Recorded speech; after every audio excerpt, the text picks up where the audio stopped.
Okay, folks, here we go. Guys, here we go. Let's have a good show. 1B, stand by. Okay, Yeah. Yacht, Yeah, take it. take it at midfield. Okay, Just have go it right opposite now. up Go to there. camera One. 3. Can 3. you Go put- to the Thank perfect, you. just like that. I'll just go ahead. Yeah, graphics 2 is going to be up for the first. Okay. Right Go right now. Go to camera 3. Go. Yep. Can you Go to the perfect, just like that. No music. I'm going to hand to Q, Sophie. Wait for it. Wait for it. Wait for it. On radio in the Canal Zone. All right, guys, mic check. Yep, go ready. Okay, Ricky, mic. Yep, I am ready. Wait for it. Wait for it. 2.5. Willie, mic check. Yep, let's go. 1B, stand by. 10, 9, 8, 7, 6, 5, 4, 3, 2, 1, and we're live. Okay, and go for it, guys. And here we are. Whoops, wrong map. There we are. There you go. It is party time, of course. It is Happy Birthday Panama. It is Happy Birthday Panama Canal. It is Happy Birthday Shorty and Slim.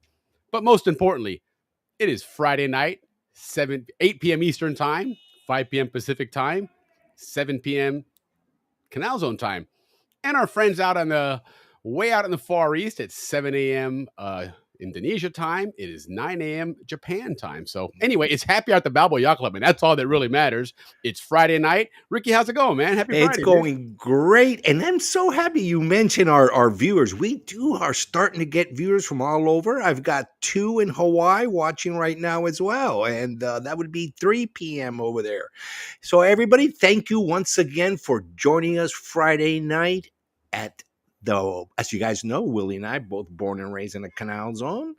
Welcome you guys, our viewers and our listeners and our commenters, the people who comment with us, and all you guys that are enjoying this show, to the best happy hour in both. That's right. Especially this one. This is a very, very festive day, right? It's That's August correct. 15th. August 15th, of course, as you can see on the screen there, the birth of the inauguration of the Panama Canal. It opened on August 15th, 1914. But then as we've learned prior to that, quite a few years prior to that, 1519, in fact, the city of Panama was founded. And of course, we know that has since been moved. You know, we know those old ruins that we see that big tall structure and whatnot. But, they ended up moving it to the Casco Viejo area that they call it now. That ended up becoming the new Panama City. And of course, it grew from there. And then go way forward to 1995. And an iconic Panama sound, an iconic Canal Zone sound was born. And that was Shorty and Slim with Life on Mango Street, one of many albums. And they're launching a new one tonight. We're going to give you a little bit of teaser. We were going to premiere it. We're going to premiere a teaser on it for you guys, but it's definitely rolling out, something exciting there. So they're going to join us as well. Both Alex Reyes and David Seitz, Shorty and Slim, are going to join us.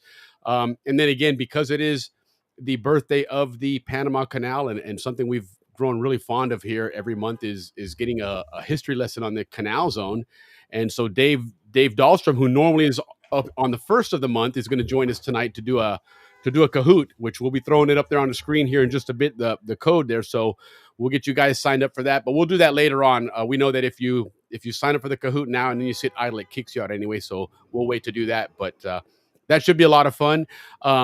The prize for tonight, it's going to be an interesting drawing. You're going to get bragging rights for the Kahoot itself, but everybody that participates, if there's a system here where if you're putting a code or a hashtag code, it's going to gather everybody that puts it in the comment, and the system's going to grab it and run a kind of a random pick. It's going to pick a name out, and that person is going to get a 1-year membership to the Panama Canal Museum collection. So that should be really cool, tying it into that whole Canal Zone history. So again, a lot of fun things tonight. We're going to go over and again, a very celebratory mood and then do our thing there. So, but anyhow, Ricky, we got to do our toast, man. It's Friday night. We got to do our toast. Sorry for that intro. Me enredé un poco, pero thank you everybody for joining us. Man. All good. And let's enjoy this happy hour. Yeah, for sure. And we're going to move along quick because we do have a Yeah, lot of things a lot of in things store tonight. tonight. So, so we Three will. very good segment. But guys, before this, his little announcements from the Tampa area, guys.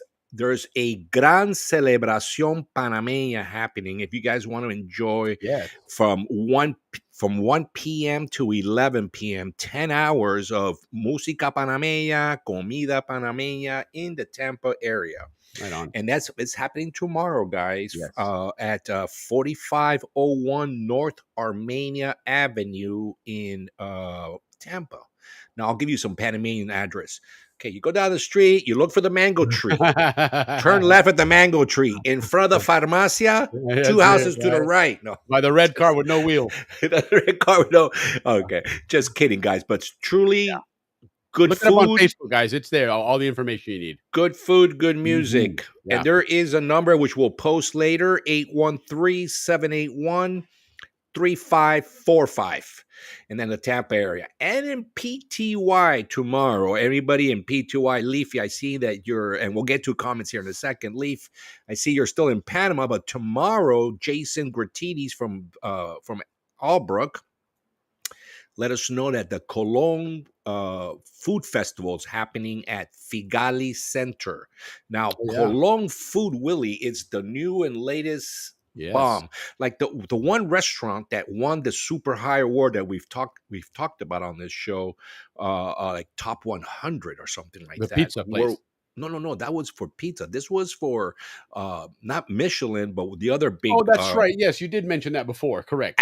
Okay, so those guys for Afro-Antillean fusion food. Okay, so that's what the whole Cologne food experience is about. Oh, right on. And it's the latest, greatest, best food out there right now.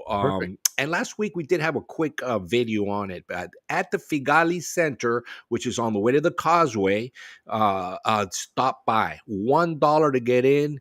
There is a way, if you don't want to avoid the lines to pay the $1 to get in, you can get it if you go online at a place called Passline in Panama. So everybody in Panama would know what that means at Passline. So it's got to be like Ticketmaster or something for us. Que pasa la línea. Pasa la línea, right. Oh, yeah, there you go. Pasa la línea, so you don't have to wait in line. Whoosh! Never mind that one there, but anyhow. No, you know what? The Cologne scene is really, really starting to kick up. It really is starting to turn into something. They're starting to take notice. I think they're following the lead of what the mayor's done in Panama City, and use the power of social media to get people engaged. Because you have a large, young crowd there that can get involved, and they're starting to do it. You're starting to see a lot of cleaning up of the area, a lot of businesses that are pro tourists that are starting to really kick about there. So that's exciting to see what Cologne's finally doing. It's been a long time coming, man. And there's been a lot of false hopes, but this one, and we are a pro-U.S. show. The U.S. Embassy is very involved in the growth. Correct. Matter of fact, they just opened at the Chamber of Commerce in Cologne an American section within and it's to promote English speaking. And if with children join this part of the Chamber of Commerce, the American part of the Chamber of Commerce, they help them with all kinds of stateside education and scholarship programs and all kinds of help. And the U.S. Embassy is behind, as well as the government, as well as everybody else, like you mentioned. But it's really good to see, man. It's good to see. It really is. So, but let's say hi to some folks here before we move on here. Chris, how are you from just outside of Cincinnati? Okay, right on. Yeah, I think that's home for Chris, if I'm not mistaken. But good, Chris. I didn't mean to blow you off today, but this show I had a lot of stuff to get caught up on, and school has started now, and it's amazing. If you're not sure in your town or your area where you live here in the United States, when school starts, you don't need to check social media. You don't need to check the newspapers or anything. Just get in your car and drive, because suddenly it's double the traffic, right? When school's out, you have a lot of families where one parent has to take the summer off because the kids are home.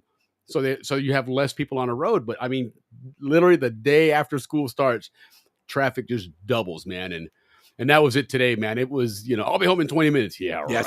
Yes, all of us. Yeah, right. Yeah. Me You too. know, Me it's too. It took me a it's while to get nuts. home. The But bridge definitely was we'll connect tomorrow, Chris.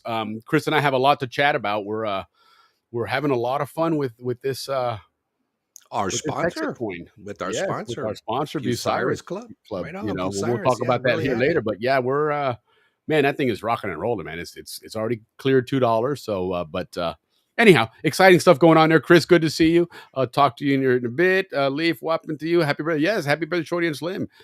3 big birthdays that we're celebrating today for sure. That's one of them, along with the city of Panama. And it's got a really long formal name, actually. It's not just Panama or Panama City. But that was a big deal. That was the first permanent establishment, European settlement on the Pacific Ocean. Was the city of Panama. That's right. The Pacific Sure was. Ocean. And a lot of people say that the entire chapter of the Inca treasures and a lot of people say the plundering of those treasures, but that entire chapter of the Spaniards down there was all brought to you by Panama City, because that doesn't happen without Panama City and all those voyages down there. Because getting down there from the North Coast, as we're going to learn here in just a moment, was a no-go. So Panama played a big role in that. It's amazing how fortunate we've been to grow up in a place where we were a pivotal part of either ourselves or our parents of the Panama Canal and the function of the canal, which is of course a major crossroads for the world. And we grew up in a country that has so much historical importance, and so much impact on history was the country and the city of Panama. And it's kind of cool to be part of that. So we learn a lot about that stuff here on our show. But nonetheless, let's keep saying hello. Mozart 55, hello from Dover, Delaware. Right on. Oh, cool. Good to see you there. George and Leaf, Washington last time started. from Panama. I guess they're kicking him out now. Finally, like, man, the guy wore out his welcome, man. I'm sure he didn't, but at least made the best of it. That's for sure, man. No wonder the economy's doing better in Panama. Leafy was down there. Right on. Steve's back in Georgia again. I know he Right was on, up Steve. visiting grandkids up in Virginia, and you survived that. So, right, Steve, we got to bring you back on. So much going on in the D Gap, Darien Gap. No doubt. Yeah, absolutely. And Shorty and Slim tomorrow at the Teatro Escondido. Yes, Teatro that's in Escondido. Albrook. That's right. Albrook. Big celebration there, guys. You know what I found out? That used to be where Noriega used to hang out. It used to be Noriega's little club in Albrook. Isn't that interesting? Hence the name. Oh, really? No doubt. I would make sense. Why would they call him? Look at you, man. Rick, I thought we stopped over my green screen. Jesus Christ. Look at you. But, El Escondido. Duh. I mean, come on. Yeah. How old am I? No, I know, right? There it is. That's the first sign right there. How First old are sign you right when there. you first found out? Sorry, guys. Let's go. Let's move on. But anyway, so let's talk about the first birthday we're celebrating is the birthday of the city of Panama. Way back. 106 years. And they didn't waste time because, as we learned, the country of Panama, as far as the Europeans go, and Columbus, they had only first set foot there like in 1501, 1502, somewhere in there. So, I mean, you're barely 20 years into that, and you've already established a second big city now, which is Panama City, and as we just mentioned, becomes a pivotal place in the shaping of the landscape for pretty much all of South America, pretty much for the next 500 years. So that's kind of cool, man. But so let's figure that out and figure out what happened and how the city of Panama came to be.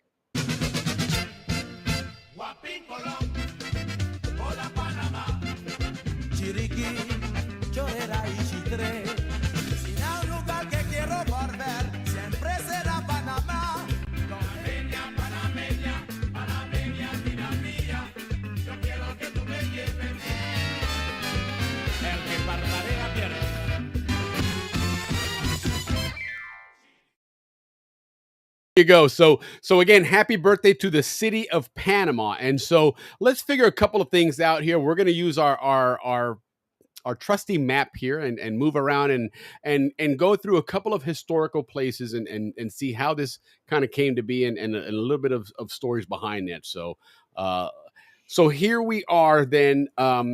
What we're looking at then, of course, is Panama. Duh. We're talking now back in the early 1500s, right? Columbus discovered this in 1492. So this is how far we haven't gone very far in forward in the future. Think about our history here in the United States, or formerly in the zone, and although it seems like it was just yesterday, it's been 30, 40 years, so 20 years is not a long time, but a lot did happen in that time frame there. And so first thing that we're going to take a look at here is the first settlement that we had in South America. The first Spanish settlement was in this place here. It was called Santa Maria la Antigua de Darien. Okay, very long name, of course. Everything down there was all very, very Catholic and regal and everything else in titles. So there's always big titles and everything. But what's interesting here is that we talk about Darien and the province, and we think about that, and we associate that with Panama, when the truth is this area initially was in Colombia. This mountain range that you can see right here, that's the border between Panama and Colombia. So the first settlement, the first Darien that comes to mind when we talk about settlements and whatnot, was actually in Colombia, not in Panama. So in this area here, it was almost settled by accident. A couple of explorers, including Balboa, were shipwrecked, and they ended up coming to this area here. And here's that gulf in this area here, in which is now northern Colombia. And they ended up settling in this area here, which is really inhospitable. It was really, really terrible place to be. A lot of mosquitoes, a lot of swampland, very difficult to get around in that area. But one thing they noticed was that they started trading with Indians in the area, the natives, the indigenous tribes, and they noticed that these guys had a lot of gold. And of course, that interested them, and they started talking to them. Now, keep in mind, we're talking the 1500s, okay? This isn't like Star Trek where you speak fluently with somebody else. So when you have conversations, a lot of it is very limited, it's very broken. And so a lot of it is a matter of interpretation. What you think or understand that someone might be saying, it's not always exact. But one thing that was certain is that these guys were trading with somebody that had a lot of gold. And as the conversation kept going, what they found out was that the gold was further south, and that there was this huge kingdom way down south that they could go and find. But as it turns out, and according to these natives, a lot of the gold that they were getting was, you have all these indigenous tribes down there. Of course, you had the large ones, the ones that everybody knows, the Incas, the Aztecs, the Mayans, but you had a lot of smaller ones, and these tribes or these groups had different locations, and they traded with each other. And so, gold from all the way down in Peru may have eventually got its way up towards Panama or the Colombia area, not from direct trade, but from trading with a tribe that traded with another tribe that traded with another tribe. And that's kind of how this came to be. And what they found out was that there was a lot of gold down south. There was a giant, big, powerful tribe down there. But they also told them you can't get down there directly traversing. And of course, real quick, if you zoom out of the map here and you talk about getting down to Peru in this area, it's a long, long way, of course, first and foremost. But most importantly is if you understand the terrain here, very swampy, nasty terrain here. And as you get further down, there's a lot of mountains there, right? So very inhospitable, very difficult way to get around. But what they told them was to the west, there was a big sea out there that they use, and there was a lot of trading posts along the coast there that you could work your way down to where this big, huge kingdom of gold was. So that's what they decided to do, was find their way there. And so Balboa ended up actually getting a group and setting up an expedition to go and find out where this was. And what they told him was, you can't go straight across here. As you can see where this base was here, if you look at it this way, as you start looking up this way, there's a huge mountain range right there. And so what they ended up doing was going along the coast this way. And eventually what they did was they found their way up to an area way up here called Acla. Acla was part of Careta, which was at the time one of the tribes in the area there. This is where they finally came ashore and decided to make their way across into what would be the area going towards the city of Panama. And now Balboa did this again. You're talking in 1503, 1504, about 190 people. And again, there's no roads, there's no towns, there's none of that stuff down there. It's very inhospitable. You have a few tribes here and there, but eventually, what they ended up doing was working their way over to this mountain range over here. It took them actually about a month to get across. It wasn't a short trip by any stretch, and they ended up coming up onto this mountain peak here called Cerro Pechito Parado. Okay, which of course in English means sticking out a big chest or something to that effect.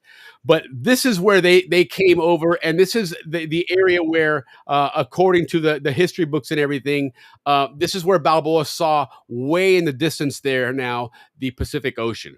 At the time, though, it was known as El Mar del Sur, the Southern Sea. Right? They didn't realize how big and where this led to. But that's what they ended up finding was, this area here. And so, of course, it looks pretty close here. And in today's world with Google Maps and everything else, pretty easy to get to. But back then, this actually took almost 2 weeks to get down into this area here. They finally came to this area here, and I'll zoom out to see where they were at. But they finally came down off of that mountain there, and they came into the entrance to that Gulf of San Miguel. Okay. In this area, at the time when they discovered this was during the festival of Saint Michael. Okay, so in Spanish, el Festival de San Miguel, which is where the name for this gulf came from, the Gulf of San Miguel. This is where during low tides, you remember down in Panama on the Pacific Ocean, low tides, the water went way out, and you could suddenly find yourself being able to go way, way out in the water area there, wading out. And that's what Balboa did. He walked out there, in full regalia with his uniform, its armor, whatever it was, the big Spanish flag, or the standard as they call it. And he proclaimed this for the King of Spain, the Pacific Ocean and the lands along the coastline, right? As you can see, again, because of the location here, they ended up finding other places to go further north, but now they had found an area and found that sea, which eventually would lead them further on to South America. As you can see real close here, these islands, the Perlos Islands. Where did the Perlos Islands name come from? When they discovered that ocean, one of the things they did, they would come across several tribes as they were going through this expedition, and it was one of two outcomes. They either joined you as a friendly ally, or they were subdued, in which case then they would become a friendly ally. But either way, they would lavish these explorers with gifts. And when they arrived here, they gave them almost 200 pearls, very large pearls. And they found out that this place was ripe with pearls, hence the name the Perlos Islands now, right? But this was part of the gifts that they ended up giving them. Eventually, they went up and down the coast exploring a little bit, made their way back to Darien, but they did go to this area here where they found this tribe in this area here that ended up, they had a place there that they called Panama, which back then, depending on the indigenous tribe that they spoke to, Panama either meant abundant fish or abundant butterflies. Either of which, though, it was a good area to be in. It's an area where eventually, as luck would have it, the Darien province had proven to be an area that was not very hospitable, as we can see down here. They now had found an area to establish where they could do real good trading now and head down towards South America. It was now confirmed that there was a lot of treasures down in South America, that there was a huge, huge kingdom down there. And so at that time, then the mayor or the governor of that area was not Balboa, was a gentleman named Davila. They were actually a bit of rivals, and as luck would have it, fast forward to several years, this guy had Balboa beheaded on some trumped up treason charges. But at that point, then now he got rid of his rival, and he now became the head person in charge. And he moved the entire city to Panama City on this side. And then, of course, on August 15th of 1519, he proclaimed it the birth of the city. And at that time, then the entire name of it became Antigua and I have it here. Hold on, I'm trying to pull up this document. I had it up here just a moment ago, and it just disappeared. Bear with me just a moment. Yeah, it's like 6 words. It is. It's a very, very long. Oh, here it is. Okay, so it became. Here it is.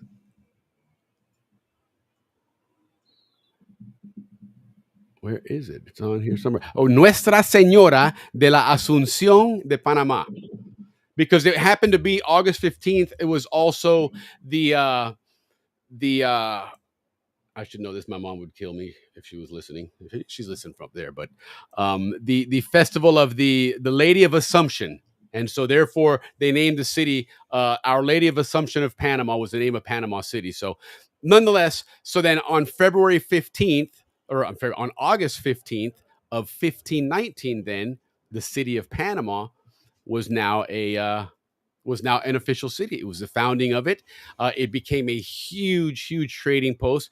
Eventually, the Las Cruces Trail came to be the Chagres River. They started running all that. Of course, we know later on the Panama Road and the Panama Canal. But a lot of historians will tell you that the city of Panama, the founding of that city, is what really gave the Spaniards a foothold into South America, that they would never have been able to do it had they stayed in Darien, which was one of the things that they were. Rumor has it was one of the battles between this guy Davila, and Padrillas Balboa. Davila and Balboa, was about moving these cities and what not to do. But nonetheless, that's what ended up happening here. So. So now you know the rest of the story. That's the old city, so we can Correct. Lucky Panama's maintaining. You still have access to that beautiful old building and city for all you guys that have never been. Now you know what's down there. something interesting, I'm not gonna rip on Panama's city planning and whatnot, not by any stretch here, but I do find this interesting that this is in both of their historical places here, and I'm going to pull it up real quick on the map again just to show you guys this. So this is a Google map, and of course I remove a lot of the labels on there, but it's still the current map, right? And so when we zoom in here, right, this is old Panama, the original site. As you can see here, here's some of those ruins of old Panama, right? And that's why they set it up in this place here. So here's what I don't understand. They put a highway right in front of it here, okay? And they did the same thing with Casco Viejo. You go over here to Casco Viejo, beautiful place here, and you got it, completely wrapped around a highway. And there's nothing beautiful about a highway. It might be useful and necessary, but I just find that odd that they've done that a couple of times. I know a little bit about it. They had options. One was go right through the city with the big highway. Another one was go underneath the old city with the tunnel, and then the last one was to wrap it around. And Okay, money talked. So, because I know even Andrew Eftimitis has talked about that, where it would be a great place to have some like boat taxis and some stuff there, and they got all these great new eateries in that area now that it would be fantastic to access via boat, and you can't do it because you got this stupid highway right in the way there. So that is correct. It is interesting, a little, certainly wasn't a tourism view on it, but anyhow, so happy birthday to the city of Panama. Thank you, Willie. That was good. It was good to see how they got, how he went from where today is very popular. That's how they get Golfo de Turbo or something like that. Yes, correct. And how he worked his way down there. But I can assure those Indians were like, yeah. There's no gold here. You need to go way over that way. Yeah. Well, and, see that mountain on the other side? Yeah, they would. And think about it back then, right? Again, there wasn't a universal translator, so you're probably getting every fourth or fifth word. There's probably a lot of gesturing and pointing and grunting and nodding, and so half the time they're not sure where you're getting stuff. But the one thing they did know that they're like, the hell's that shit wrapped, hanging around your neck there? Oh yeah, we know how the Incas dress. They're all gold. The Incas dress all gold. They were, man, and so they started trading with these people, and it was interesting because as I was learning about this stuff, I was starting to do a lot of research on just how all that was established, how they found out that there was gold down there, because that was a long way off. If you think about it, from where Darien is and that area in northern Colombia down to Peru and Chile, where the Incan Empire was, that's a long way. right? That's a really, really long way. But you had all these other groups that were trading openly, and it ends up being almost what you have today, but just in an ancient world, and, at a much Mhm. smaller scale.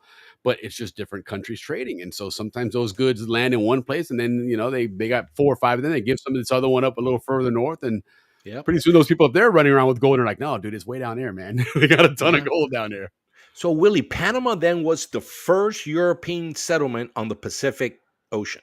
Am I Correct. correct? The Well, city of right Panama on. was the There you first guys go. permanent and First first one. European settlement there.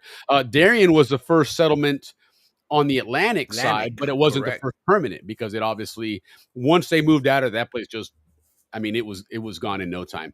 They were constantly under attack. There was the neighbors in that area were very hostile, so nothing about that place was going to work.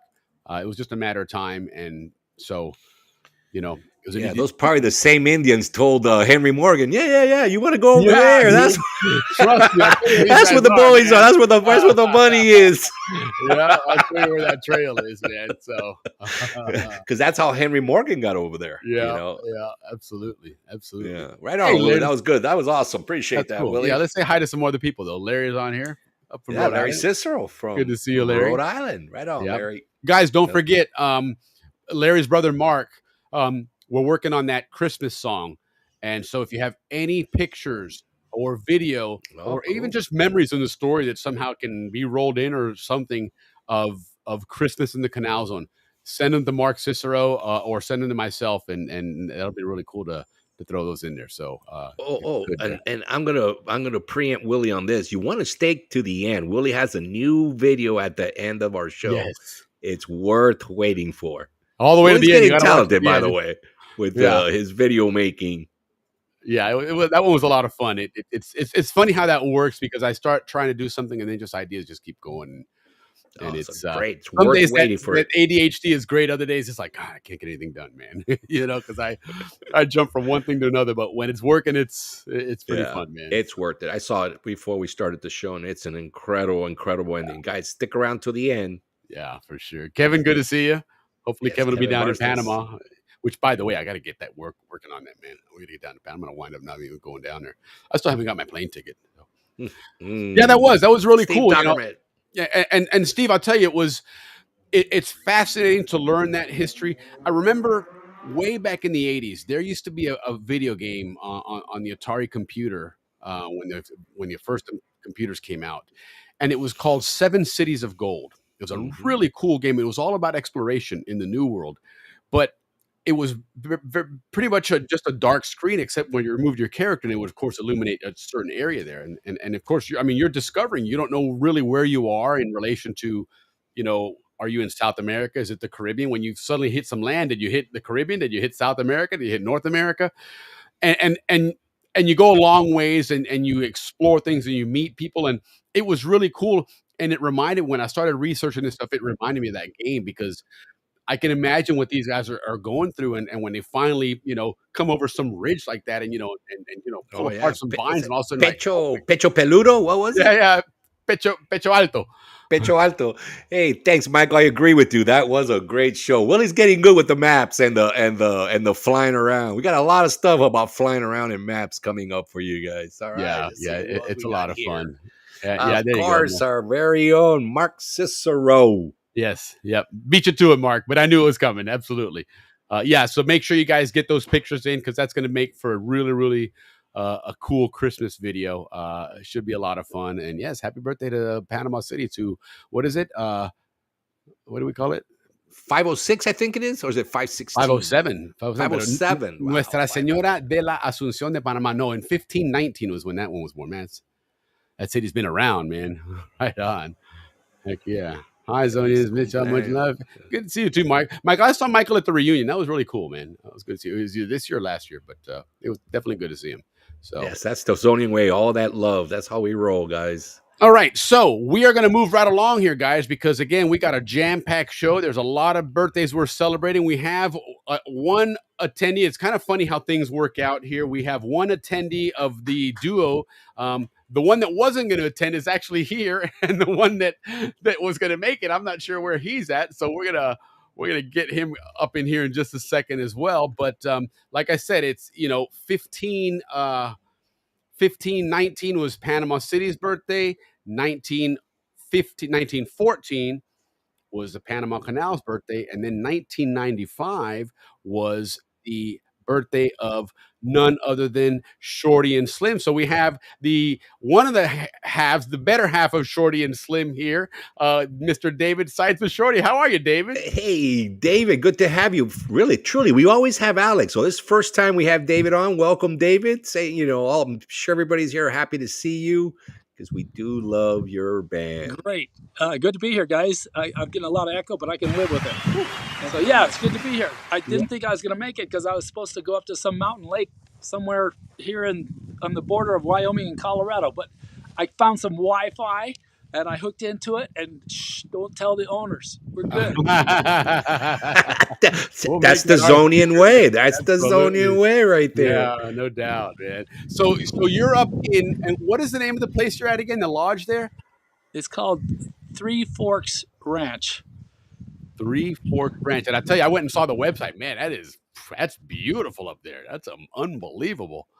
Yeah, it's a luxury hotel that really I can't afford, but I know people who work here, and so I got to show up here with my wife. We're having a great time.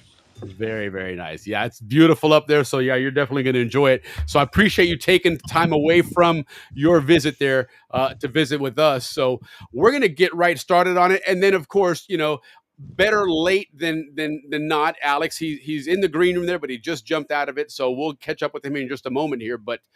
Before we talk about Shorty and Slim, like Ricky said, we have Alex on all the time. First time having you on. Welcome. Love to have you on here. Give us your Zonian story, what your background is from there, and then we'll jump into the Shorty and Slim background. Oh, my gosh. What kind of story you want? You want when I got this there is not the Owl Show, so we'll we'll keep kid, it, be nice. Coming out of Minnesota, and Dad went down there to work for 2 years at the college, and we ended up staying for 20. So that's how I got there. What a great story. 2 years turning to 20. That's totally makes sense because I think everybody, if you don't know what Panama is, my dad's kind of said the same thing. He's like, hey, I'll try something different in the Air Force. And he got Panama. He goes, sure, why not? And never realized what he was getting himself involved in. And he's like, wow, this is fantastic. Well, Dad likes the outdoors. He liked to go fishing and hunting. And so being in Balboa was perfect for him. So that's where you guys went to Balboa. Yeah. Now, so is that we stayed in Balboa a lot of years because he liked it so much. Everybody else goes to Balboa. You move to Panama, you get stuck in Balboa, maybe even on the ridge, which is the housing was horrible. And as soon as you can, you move into town. But my dad was opposite. He's like, I just want to stay out here. So we did. Yeah, it's funny because Ricky and I always talk about that Balboa is always kind of like, as far as Zonian towns go, Balboa is kind of like the frontier. That's the one out like there. Like the California of the Canal Zone in a good way. Yeah, because you guys were always adventurous. You guys were always into the jungle. You guys are the best Cayuga guide crews normally came from there. The best swim teams came from there. Best archery because I grew up with Mark and Mike, so we grew up competing since I don't know. I would say 6. When Balboa would come over and play Gamboa, and then of course. St. Mary's school would always play Gamboa. If you guys remember that back in the day, St. Mary's would always show up to play you guys in flag football and other sports. It was amazing that back then we actually had teams. We had enough kids because there were probably only 200 people in the whole town of Gamboa, and we had our little elementary school, and we might have had 20 people in each class. I mean, so for us to field a baseball team or a basketball team. It was pretty tough, really. I mean, you had people come and make you play, but I can't bounce the ball. But I don't care, Sites, you're playing. Absolutely. Speaking of bouncing the ball, there's our the other half of Shorty and Slim there, Alex Reyes. Welcome. Mr. Dupree, how are you, sir? What's up? How you guys doing, man? Hey, Alex, good to have you on again, sir. Yeah, absolutely. Right on. I was just enjoying listening to Shorty talk, man. This is. Shorty. We gotta get his story. We gotta know. We gotta know. How you doing, Sharty? Ras, brother, I'm doing fine. Look at you, man. What a beautiful day you're at. How do I make this thing bigger, loco? Ahí está. Oh, wow. No, you're good right there. You're good. Looks good. You don't have, of course, the scenery that your partner there has, of course, because he's out. That's some beautiful stuff right there. Yeah, that's definitely beautiful country out there. So now, David, you What year did you graduate BHS? I graduated in '77. 77. Okay. And then you, Well, then I you went to moved, PCC for 2 years, so I hung out for quite a while there. of And then I course. went off to college for 3 years in Montana, which is similar Wow. to this. But then I went back to Canal Zone for a year, and I ended up going to the Canal Zone College again and getting a degree in medical technology. They had that med tech program there. And Okay. then when we Are moved you away, talking we about moved away this? for like 4 or 5 years. I worked in a hospital, and then we moved back to Panama for another 11 years with Dodds. So we were there for Wow. an extended period of time during what they Sure. call the long goodbye that took place before the treaties. Yeah. Yeah. Yeah, Interesting. that's a good term, the long goodbyes, because it was all the '90s. The whole '90s was the long Yes. goodbyes. You knew the end was coming, Yep. and people were leaving a little bit at a time, but Yeah. then we were left there, If you were Sure. one of those Sure. people and And you you can tell that watched, Alex recognized that you're a teacher there because he raised his hand before he says anything. Go ahead, Alex. I was going to say, David, the way you put that, the long goodbye, that's pretty much the birth of Shorty and Slim in those years of the long goodbye. Yeah, I love Interesting. that. I love that new Yeah. term. Well, that might be a Trying to trying to put it a together, song in the work there. trying to try. Yeah, it really is I actually. hear a song coming out of there. Yeah, You're talking to the. Am I pointing in the right direction? you The other are. way. That's where I There am. you go. Oh, No, there I'm you go. talking. If you want to write a Uh-huh. song, here's the songwriter right here. Nice. Ah, Right on.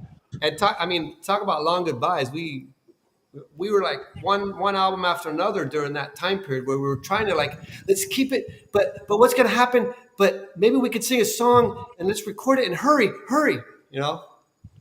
And and here you that are. first song, was it that first song when I recall the video where the kid was waking up because he had to catch a flight to Panama? Was that the first one? I'll tell you what, no, we weren't making music videos back then, Ricky. Yeah, What was yeah. that? Okay, all right, I get so you. that video took place because I taught these kids over in Germany, and they wanted to go to Panama. And so I'd written that song, and we took them to Panama. And that boy's older sister, Amy, she's a video producer now, and she did Nice. the Shorty and Slim video for us for free. It was like her first music video, and it Yeah, came out really nice. She did a really good job. Super kind of cool. like Willie with Mark Cicero. So now let's go back to then Willie. 1995 to August 15th. Can you hear me? We can hear you now. Yes. Oh, okay. Yeah, so let's go back to August 15th then. That's when Shorty and Slim, I guess the first album came out, Life on Mango Street. Yep. But obviously you didn't start it then. How did Shorty and Slim come to be? Give us that story first before that album comes out. Like how you two hook up, because you guys, big age difference. Yeah. Go ahead, That Al. listen, he said big age difference. It wasn't me, Dave. Well, I gotta go. I mean, I gotta the go. Canal Zone 77 guys didn't hang out with 89 guys. You know what I mean? 77 guys true. hung out with That's up to true. 75 and down to about 79. So Yeah, we Yeah, were but out of the thing range. is, musicians hang out. So Yes, when correct. he was Lico Reyes, before I even knew his name, Yeah, he was just yeah, Lico yeah. Reyes. Yeah, he that's would how we go knew on him. stick, yeah, and he'd carry around that big guitar and play it. And it was like cool. Like here's a little kid who plays guitar. This is cool. So I met him like probably at the Grimacon's house, of course. across from the college there. You guys remember Yeah. that? Yeah, I'm of wearing my course. green for Miss Yeah. Grimacon tonight. Yeah, right on. You're right, Dave. Keep going. I like that. That's probably it. Yeah. So I knew who he was, and I hung out with his mom because she liked birds and stuff. So she would go out in the jungle with me. That was cool, and Ramon was around. And then I went off and I did my thing, and we ended up coming back there to teach. And that's when, I was teaching him physics. Yeah, Oh, right on. yeah. Oh. You were. That's why you raised his Physics? hand. I mean, like the real science physics or physical education? No, real science, dude. And he Right. actually passed. I gave him an A, but shh, don't tell him. Wow. David. Yeah, was- he passed. He passed the I gotta hit Zonian the way. surprise Hey, Whopping, give me the grade. No. David was a student teacher, I think, at the time at Balboa High School, Dodds, and he student Okay. taught for like Mr. Theo. Remember Mr. Theo, chemistry and science. Yes, And of so, course. like the last half of my senior year, David taught. Like those last Oh, very semester. cool. Yeah, so that's where I met him. But I knew him from before as a kid growing up. Everybody knows everybody in the zone. Right. And Mr. Seitz used to his dad, Don Seitz, used to kick us out of the La Boca because we would, dude, La Boca College, La Boca Tech, we called it, which, by the way, I don't think they had a degree in anything medical science. I'm calling Bonch on that, but we'll get back to that later. BCC had math. You could major in math or like business. No, I'm just kidding. But back to the story. Football. Back to the story. We would ride our bikes. We'd take our bikes to the third floor, and then we'd ride all the way down the hall. You'd hit the door with your bike wheel, and the door would fly up, and you go down the steps on your bike, duk, duk, duk, duk, duk, duk, duk, duk, duk, duk, duk, and then ride through the second floor, bah, dodging students, and then do it duk, duk, down to the third floor, haul ass through the cafeteria and out before Mr. Sites could catch you. That was the whole game. Yeah, I think I was going to PCC when you guys were doing that. You and all the little rats. Yeah. For sure. So I knew his dad. I knew his mom around there from, like, I don't know, Boy Scouts or I don't know. You guys were all over the place. Gamboa people are kind of special too. So you kind of they stood out a little bit. Right. Yeah, at that time, my mom was running the bookstore at the college, so you might have seen her. She might have been chasing you too, Alex. I think there's a story about that, but that's for another show. I'll blame it on Russell Stromberg. But what happened was, I knew David at playing guitar at church and in the Jesus celebration. You guys remember the Jesus celebration in Gamboa? No. But at the McGrath Field, it was like a revival. People would come and sit on picnic tables. I remember the retreats in Santa Clara. No, the Santa Clara retreats were like this. Okay. No, mentira. It was a big.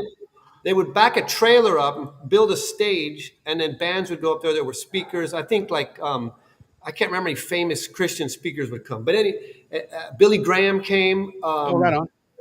Okay. What's the guy? The knife, the cross, and the switchblade. Nicky Cruz gave his testimony there. One of these gang bangers from New York. Then the band comes on, and there's like a cool dude up there with this long blonde hair and sunglasses this big, and he's like jamming on the bass. I'm like, hey, there's cool Christians. Right. I thought they were all nerdy. Right. And that was Shorty. Uh-huh. So he's up there singing and jamming on the bass and looking cool. And everybody looks nerdy but except for him. And I was like 10 or something. So that's the first time I saw David. And then later on, he came back around through school. And I'm like, oh, you're the cool Christian guy. What's up with that? Right on. That's good that you were influenced like that through. For sure. Through Christ, we do the music at the youth group. And that's where we really started playing Shorty and Slim. We do music at the youth group, but we put like some style and funk on it, Shorty? Yeah, and I think that's why we play so similar, because we were playing the same songs the same way. And back in those days, I mean, Alex was learning how to play, so it was still sometimes like, dude, try this chord, play it this way or try that. And then we did the same kind of strumming techniques and the same picking techniques. So we're very similar in that. So it's been 30 plus years, that's 40 years of us playing together. Yeah. It's beautiful. Right. I think the actual year was 87. Where I would go to David and Myra's house. I think you had Catherine already because you moved here with Catherine. But we'd go and I'd spend the night over there playing songs and listening to records. And you would never hear of like a student going to their teacher's house to hang out and right. drink wine and play music. That would be like they would be calling the cops or something. Yeah. Well, I should have called the cops back then, because like Alex would show up at 8 o'clock, say on a Friday night, say, "Oh, Alex, what's up? Oh man, let's jam." Okay, Myra and I just ordered an extra large pizza. You want a piece? Oh, dude, I just had some lasagna. I think I'm good. No, let me have. He'd eat the whole freaking pizza. Yes, that I believe.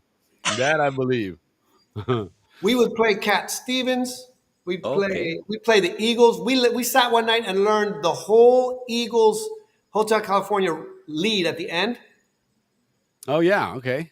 All the way through. We put the needle back, do it again. Put the needle back a little bit more. No, what is that like? Is he sliding it? And what's he doing right there? We'd figure the whole thing out all night.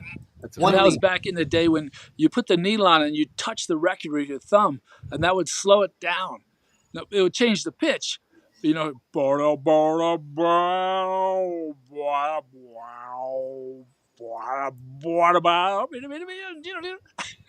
at you, right on. Heck yeah.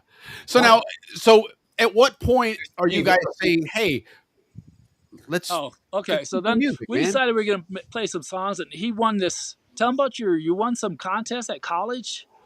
Yeah, when I went to Colorado State University, go Rams. Yeah, right on.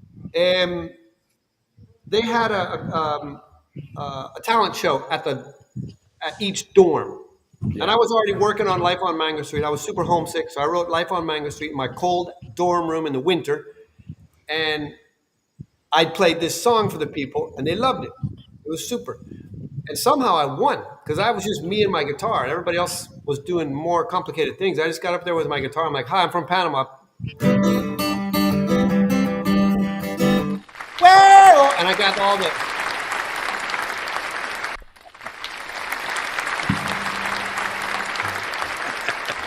Well, that song was great. That was fun. Well, I went on to win like each dorm had like a showdown, the winner of Okay. each dorm. And I won that. And I was like, God, these people up here in Colorado are really bored, man. Well, they probably never heard Calypso. I'm not that Was it Calypso? It was, yeah, it's that calypso folky, jumpy, they never heard Zonian folklore is what tell I've you heard what- your music called. Zonian folklore. That's right. And I tell you one thing, they never did hear no white man speaking Bajan. So they were like, what a ras, I want to go to Panama because it's sun and fun and people are smiling, laughing, having a good time. So I think that was part of the deal too. I came back and during summers and Christmas and I said, Dave, we were already playing together. I said, Dave, let's make an album because this song is pretty cool. And I already have Chumbo Brown. Chumbo Brown was the first song I ever wrote in my life about the Canal Zone. So we had two. Dave had some, and we wrote some like on the way to Gamboa. We wrote three. Little Boy, Cucaracha, and What You Dad Do. So we had like 6 songs. We made a tape. Remember that, Dave? Yeah, that was fun. So I had a little 4-track recorder, and we didn't have any drums, but we used soup cans and then pencils. And using the eraser part of the pencil, we could get Oh, nice. so we would record that on the 4-track, and then of course I had the kids in the house, and we heard a kid on that one, do it again, and we mixed it all down. We got it on a tape. We had a tape for him and a tape for me, and then within a week, Alex said, "Oh, my friend heard the tape and he wants a song." Like, oh man, okay, so I'll make him a copy. Don't worry about it. I'll make him a copy. Then it went on. Oh, I need 10 more. Oh, I need 20. Pretty soon I'm making 50 tapes a night. Okay. And I'm saying, we got to charge, dude. This is costing me. So we charged $3 a tape. Yep. Bargain. Oh, right on. We did a couple hundred tapes. And then we said, you know what? Let's just spend the money and go make a CD. We had no clue what this is going to cost. We had no idea what this entailed. Alex found a guy downtown, and we went to his studio, and we kind of had to tell him a lot of the times, can we do this? Like, I don't like that. Can you move away? Can you move over? We actually were pretty natural in the studio once we figured out the tech, and figured Right. out what the guy was doing. We're like, wait, you can fix that what we just did? He's like, yeah, I just punch in and punch out. I'm like, well, Dave, do it again.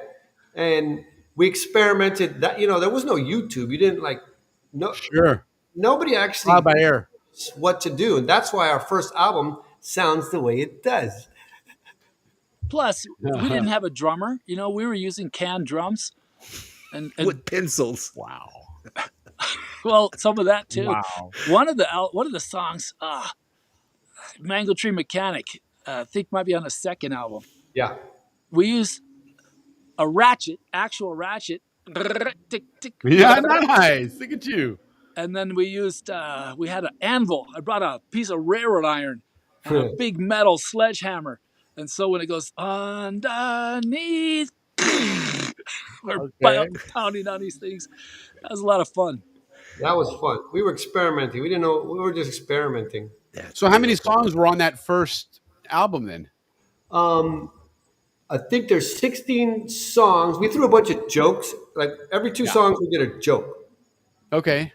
So the whole thing was 20, and then we had like 5 jokes. So you do the math. 15 songs, Shardy? Yeah, I don't even remember. Something like that. I remember the cost of it. Back then, to make an album cost $12,000. Holy cow. So we said, okay, we were young and didn't have a lot of money. We said, we'll sell them for $12 and we'll get 1,000 of them and we'll sell them for $12 because we're not in this to make money. We just want to have fun. Yeah. Sure. We sold 1,000 albums in a month. Wow. Yeah. Nice. We took them to the PX. The people, their tapes were like, "Hey, we don't our tape's not, It was like a cheap tape that we overdubbed. So they're like, my tape doesn't work anymore. And CDs were about to go big. Sure. You got to be freaking kidding me. So then we just Hold on a went on minute. from that. We get the next album.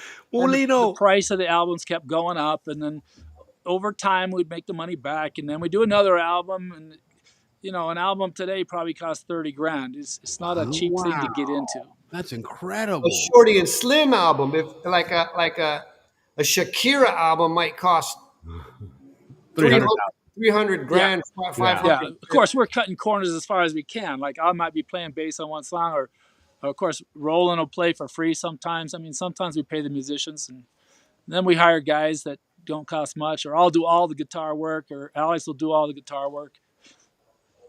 We hire other people to do the vocals. I mean, that's not really us singing on those things.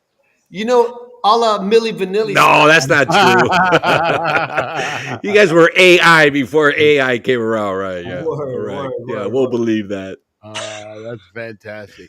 So now you get into the studio there and walk us through what that's all about. Because do you just record it all at once, or do you do each one?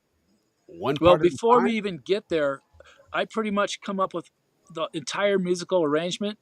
Okay. And then Alex will come in and say, I'm going to do this on this guitar, that on that guitar. I think the bass needs to be changed a little bit. I let him do all the drums because I'm horrible at drums. Okay.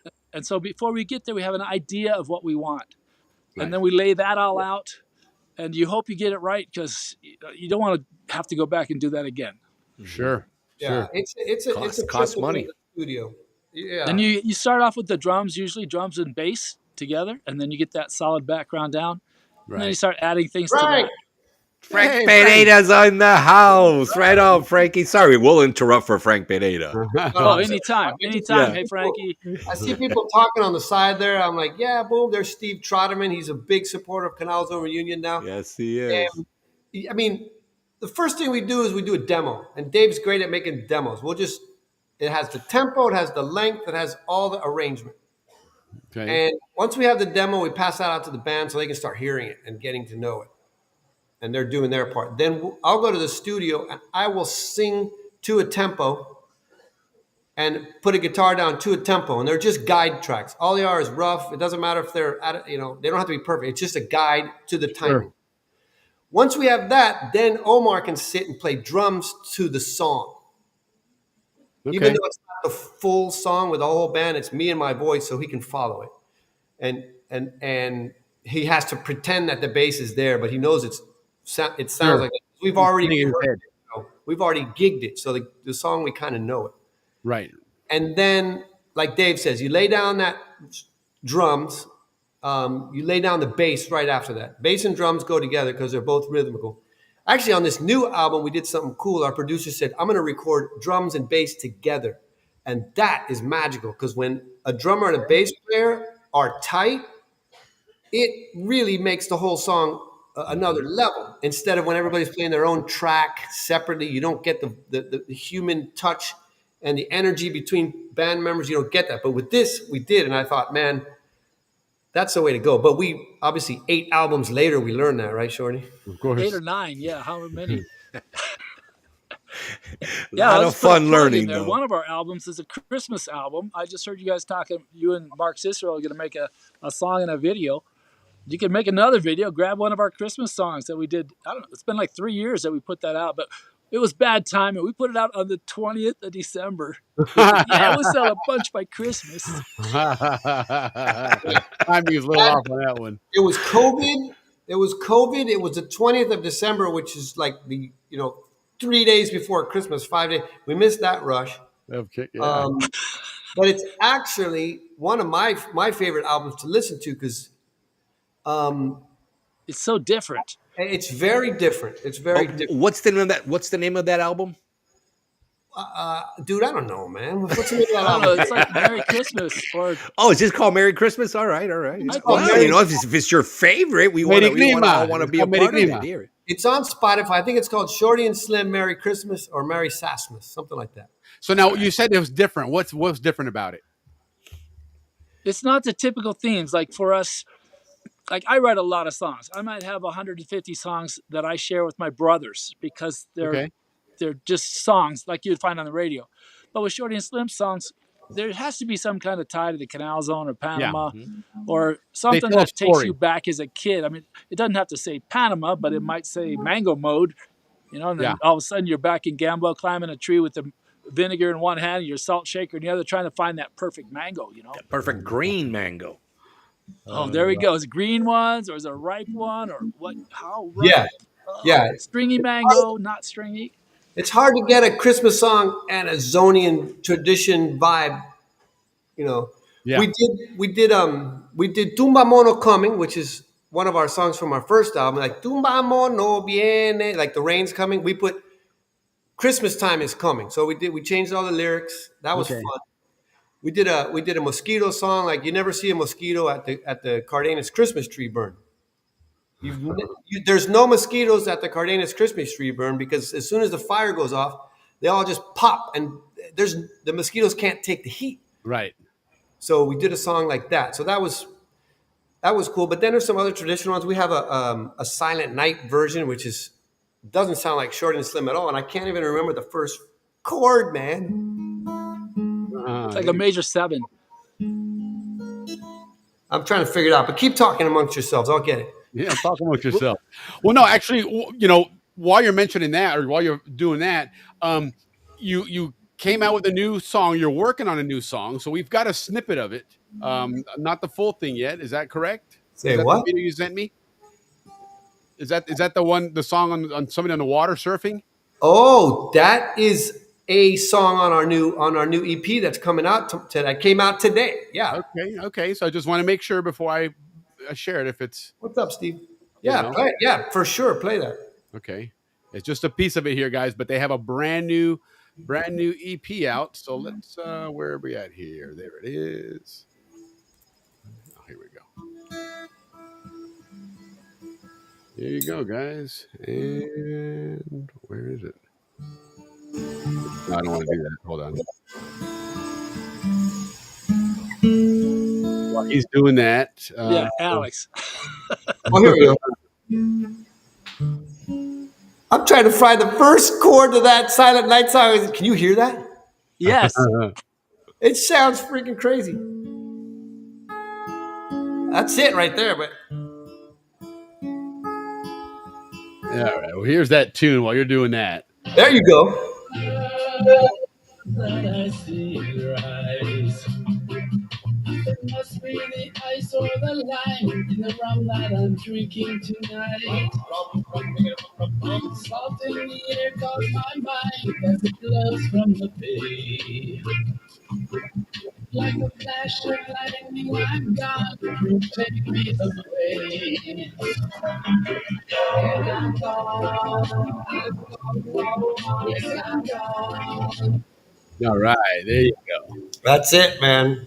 So I like that. So that one's called what now? I'm Gone. It's called "I'm Gone," Okay. and it's a really nice reggae. Like Shorty, I'm gone. And you look on the screen and Shorty, I'm gone, and he's gone, just like that. So, but and I'm gone in by what? yes.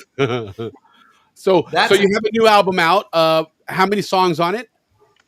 Well, we have a new collection. It's called Mango Mode. Okay. And it's just what it means, mango mode. You got to get into mango mode on a Friday night or whenever you want. You got to disconnect. But we're bringing out the collection in 3 small segments, 6 songs per segment. So each it's an extended play. Instead of a single, they're extended plays, 6 songs per extended play. And this is the first one. Okay. And it's called Sasumentaries because they're documentaries about Shorty and Slim and life in Panama. Pretty much your life, Ricky, your life, Willie, Tanya, Jill, I think I've Michael. lost you guys. You are there, but we can't. Yeah, we Your audio. the video's not there, but the audio's there. We can hear you. Maybe jump in and out. Yep. And so now it's on YouTube and Spotify. It looks like. Is that correct? It's on YouTube Music, Spotify, Can't Apple hear you. Music, Amazon. Now, little disclaimer: classic Test, test. Shorty and Slim. There you go. I hear you. Maybe just jump out and jump in, Shark Ting. Yeah, that does fix All things, right, by the I way. guess I'm gonna go. Yeah. Go off and come back in. Always fix I don't them. know. I don't think he can hear us. I'll Oh, send him a message. I'll send him a message while you keep talking. Yeah, keep Yeah. saying what you're saying, Alex. Okay, so where was I? Something about the The album. SCN Canal Zone's the greatest show you've ever Yeah. seen in your life, and how SCN Canal Zone. Sassumentries are just they're stories about Panama told through the eyes of Shorty and Slim. And that particular song is a song written by David and a friend of his named Robert White, who he grew up with in Panama. Yeah. Gamboa boy. Yeah. Gamboa boy, Robbie White and Johnny Black. And that song is one of my all-time favorites on the album because the reggae dub drop. We've never done like a reggae dub drop, like a Yellow Man where everything cuts out and it's just drums and bass. Boom, boom, boom, boom, boom, boom, boom. Check. And then the guitar comes in. Check. And it's all crazy effects and stuff like that. So that was my favorite part. And I like to do Dave sings that song. So I'm like the background. Rum niggity dim dum dum dim. Rim stiggity dum ding dum dum dum. yeah. And I There like he is. Ragamuffin. There's Shorty. Shorty's back. Yes, yeah. It was the glasses. That's what it was, Shorty. That's what it was. I was like, man, the sun went down pretty quick all of a sudden. But Yeah. so now, what you got 6 songs on there that extended play, and what's the next phase for Shorty and Slim? Oh my goodness. Look, Dave and I sat down. I'll give you the short version. We sat down about 3 months ago and said, look, we aren't getting any younger. Let's hire an executive producer, a manager, marketing people that know how to use tech, that do great art, and that got the vibe. And let's see what they can do with Shorty and Slim, because we both feel like our music is a great testament to Panama and the Canal Zone. Everybody loves it, but nobody knows who the heck we are. So Right. obviously, you and I are doing something wrong, Shorty, because the only people who know us are Ricky, Will, and the people watching the show. So we hired these people, dear friends, and we're getting closer as we go. And instead of me and Shorty finishing the album, which we did, we said, let's just put the album out. These guys are like, no. Do it right. Create some hype. Get your fans out there, your mango heads. They're the ones that came up with the mango head thing. Mango heads. I like love that. it. Yeah, 'cause I you got feel like a parrot- mango head for sure. I feel like one 90% of the time. It's a state of mind. Yeah. There's mango heads. There's parrot heads for Jimmy Agreed. Puff. Yeah, no, we mango heads. That's Yeah. a great name. It's got a good ring to it. love it. Cheers and to it our plays off of new- where you started from. Cheers to our new Yes, identity, mango heads. Mango heads. So where are we going with this? The album, we want to release it. The first one we're releasing today. Tomorrow we have a release party here in Panama called Sassumentries. The next one we're releasing during Fiesta Patrias because Canal Zone culture is part of Patria in Panama. Correct. We're part of you listen to our songs, people go, you guys are Panamanian. Yeah, 100%. There's Chris. Thank you, Chris. So during the Fiestas Patrias, we're coming out with our second one, which is called Caesium. Because the Canal Zone is like it's like a museum. If you come to Panama and you go through the canals and you're like, what happened? Why does this look so different than all the way from the airport to here? Something's weird. It's Right. like a museum. You're living it. So we've written a lot of songs about the Caesium part. Lloyd's Shoe Shop and the YMCA. Yeah. We have about Cardenas with the curvy bus.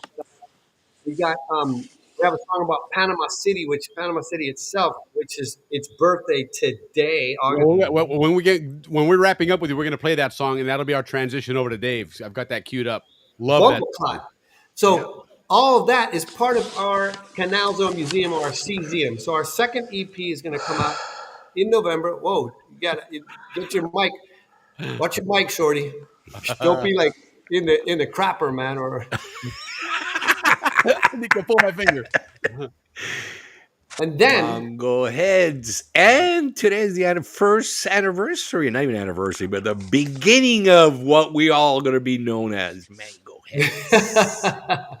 and then to wrap it up, where are we going? The last EP is going to come out during the Canal Zone reunion in January. Nice. The third That- segment, yeah. Yeah, we want to lay it down on the people and just pretty much throw out the whole collection. And we're going to do a vinyl. We're going to do a vinyl box. Nice. Excellent. Hey, Pull those out are coming back, man. Those are making a big comeback.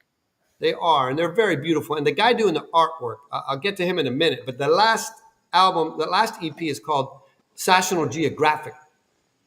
There Okay. he is. You're And good. I don't think you can see us, but I got nothing, man. Well, we can see you. I'm You're gonna looking sign good. out. You guys have a great day. we can Thank see you, you. David. Thank you. If And not- hello to your brothers, please. Bye. Hey, we got you. Oh, he's got no audio. That was awesome. That was awesome. We've been Yeah, waiting. it for was this. it was an honor to have well, both of you he's in guys God's on. country up there. Honestly, I saw the website where they're at, and just a beautiful, beautiful place. He's up there, man. A beautiful ranch. It's one of those right out of a poster, man, for sure. So. He's not going to give up, ladies and gentlemen. No, he's determined, man. But no, that's all right. That's a good cue and a good segue. Anyway, like I said, we've got Dave queued up as well. And we have lots of people signed up with the hashtag birthday. Yes, for the Kahoot, and afterwards we'll give out that. Nice. It's going to be a 1-year membership to the Pan Canal Museum collection. So that'd be The winner, cool place right? to visit Yes. and give them some support. But again, Alex, you've come on the show all the time. You're an absolute champ, man. You every time that I call on you, you've jumped in to entertain us and give us some good tidbits. In addition to what you guys are doing there, I know we kind of put you as the face of the Canal Zone reunion, but the truth is, it's a big group that's Oh, yeah. working behind the scenes. But Oh, yeah. you guys, again, fantastic job. Any updates on that, real quick? Anything we want to plug or mention or? Yes, we launched the preliminary schedule 2 weeks Okay. ago, and on our Facebook site, which is called Canal Zone Reunion, you can look at that preliminary schedule, see what's happening, see what's going on. This is the month that we're going to launch the ticketing site, Oh, good. and wow, we went from 8 ticketed events to 18 ticketed events this year, meaning Fantastic. these are ways that you can participate, and when you buy a ticket, all proceeds go to charity, and then they help us to cover the cost to give you the experience. Sure. So look for that on everything is basically on our Facebook page, Canal Zone Reunion, but we're launching our website, which is canalzonereunion.com, and there you'll be able to just fantastic. the idea there is to click on the schedule and then click on what you want to go to, and it will send you to the ticket, and you buy the ticket you want. Oh, perfect. Yeah, and Perfect. we're really excited about it. It's our 5th year, guys, and we're trying to throw the, how do you say it? Throw the sink out the kitchen sink, or what is Yeah. it? Throw out the See, kitchen Mimo, sink. everything in the but the kitchen sink. We're going to go butt wild. That's what we're trying to do. Yeah. And Absolutely. our educational opportunities have tripled, with museums, speakers, a Gamboa summit. Yeah, and we've mentioned this before that this Canal Zone reunion in Panama is really an experiential reunion. This is one where you go to experience or relive the Canal Zone. Oh, yeah. You're not just going to go hang out in a hotel, which, don't get me wrong, it's a great thing to do. I have an absolute blast in Orlando. This is a different animal. Okay, they're both great reunions. They both serve a wonderful purpose. They're both fantastic, and if you have the good fortune of attending both, hey, right on. But this one definitely is somewhere where you're gonna get on the canal, transit the Panama Canal. You're going to get to transit the Panama Railroad. You're going to get to, like Alex said, there's going to be educational opportunities to listen to some people give some talks on some great experiences and knowledge in Panama, and Sure. you know, and amongst everything else, you know, the Chiva Parrandera and everything else, man. It's you guys are absolutely doing a wonderful job there. Congrats on it. Keep up Thank the you. good work, man. Yes, Thank you you. guys are. I And, think- Alex, before you go, you want to tell us where you're playing tomorrow night? Yes. Yeah, we're playing here in Albrook. It's a place called Teatro Escondido, the Hidden Theater. And if you have any kind of navigator, Google Maps or Waze, you just type in Teatro Escondido, Albrook, and it'll take you there. It's kind of hidden. Perfect. Get it? Teatro Escondido. There you go. But yeah, we're having we got special guests, we got giveaways, we have new merch. The new merch is amazing. That's what you asked me where we're going. The merch is off the chart with our artist. His name is Insano, and he is truly Okay, right on. yeah. Right on. Excellent. Well, listen, Alex, again, thank you so much. Congratulations to you and to Shorty on all your success. You guys, you know, these are tunes that they stay in your head because they're so recognizable. Because when you play those tunes and you hear them, it's so easy to get taken back to those places, and that's what they're designed to do, and they absolutely work, man. That's what they're designed to do. Take you back. 100%, and you hit it out of the park each time. Keep up the wonderful work with these things. Appreciate all the help. Let's set up some time to chat about the reunion in Panama and what we can do Friday night with the show and everything. But again, thank you so much for everything, Alex. Congratulations on your ongoing success. Happy birthday, Shorty and Slim. Shorty, I know you're not on the air right now, but thank you for taking the time to join us on your vacation as well. And we're going to bring Dave on here, but before we do, this is a great tune. It's a great Shorty and Slim tune, and it happens to be a tune about the birthday of the city of Panama. So, what a great time to play this song. So, Alex, cuídate, papa. Appreciate you. Love you, brother. Panama City, Panama City. Welcome to Panama, bella ciudad. Ay, mi Panama. Bienvenidos a Panama. 15 August 1519, the beginning of a dream. It is important to know this date because it's the day that we celebrate. Pedro Arias Davila received from the King of España official doctrine for the fealty to be named Panama City, Panama City, Panama City. Welcome to Panama, bella ciudad, bella mi Panama. Bienvenidos a Panama. A fishing village it was formerly, right upon the coast of the sea. Cathedral tower built up toward the sky. You can hear that bell toll far and wide. At this time within the nation, there was a very small population. Only 100 people or so. First European settlement on Pacific Coast. Panama City, Panama City. Welcome to Panama, bella ciudad, ay mi Panama. Bienvenidos a Panama.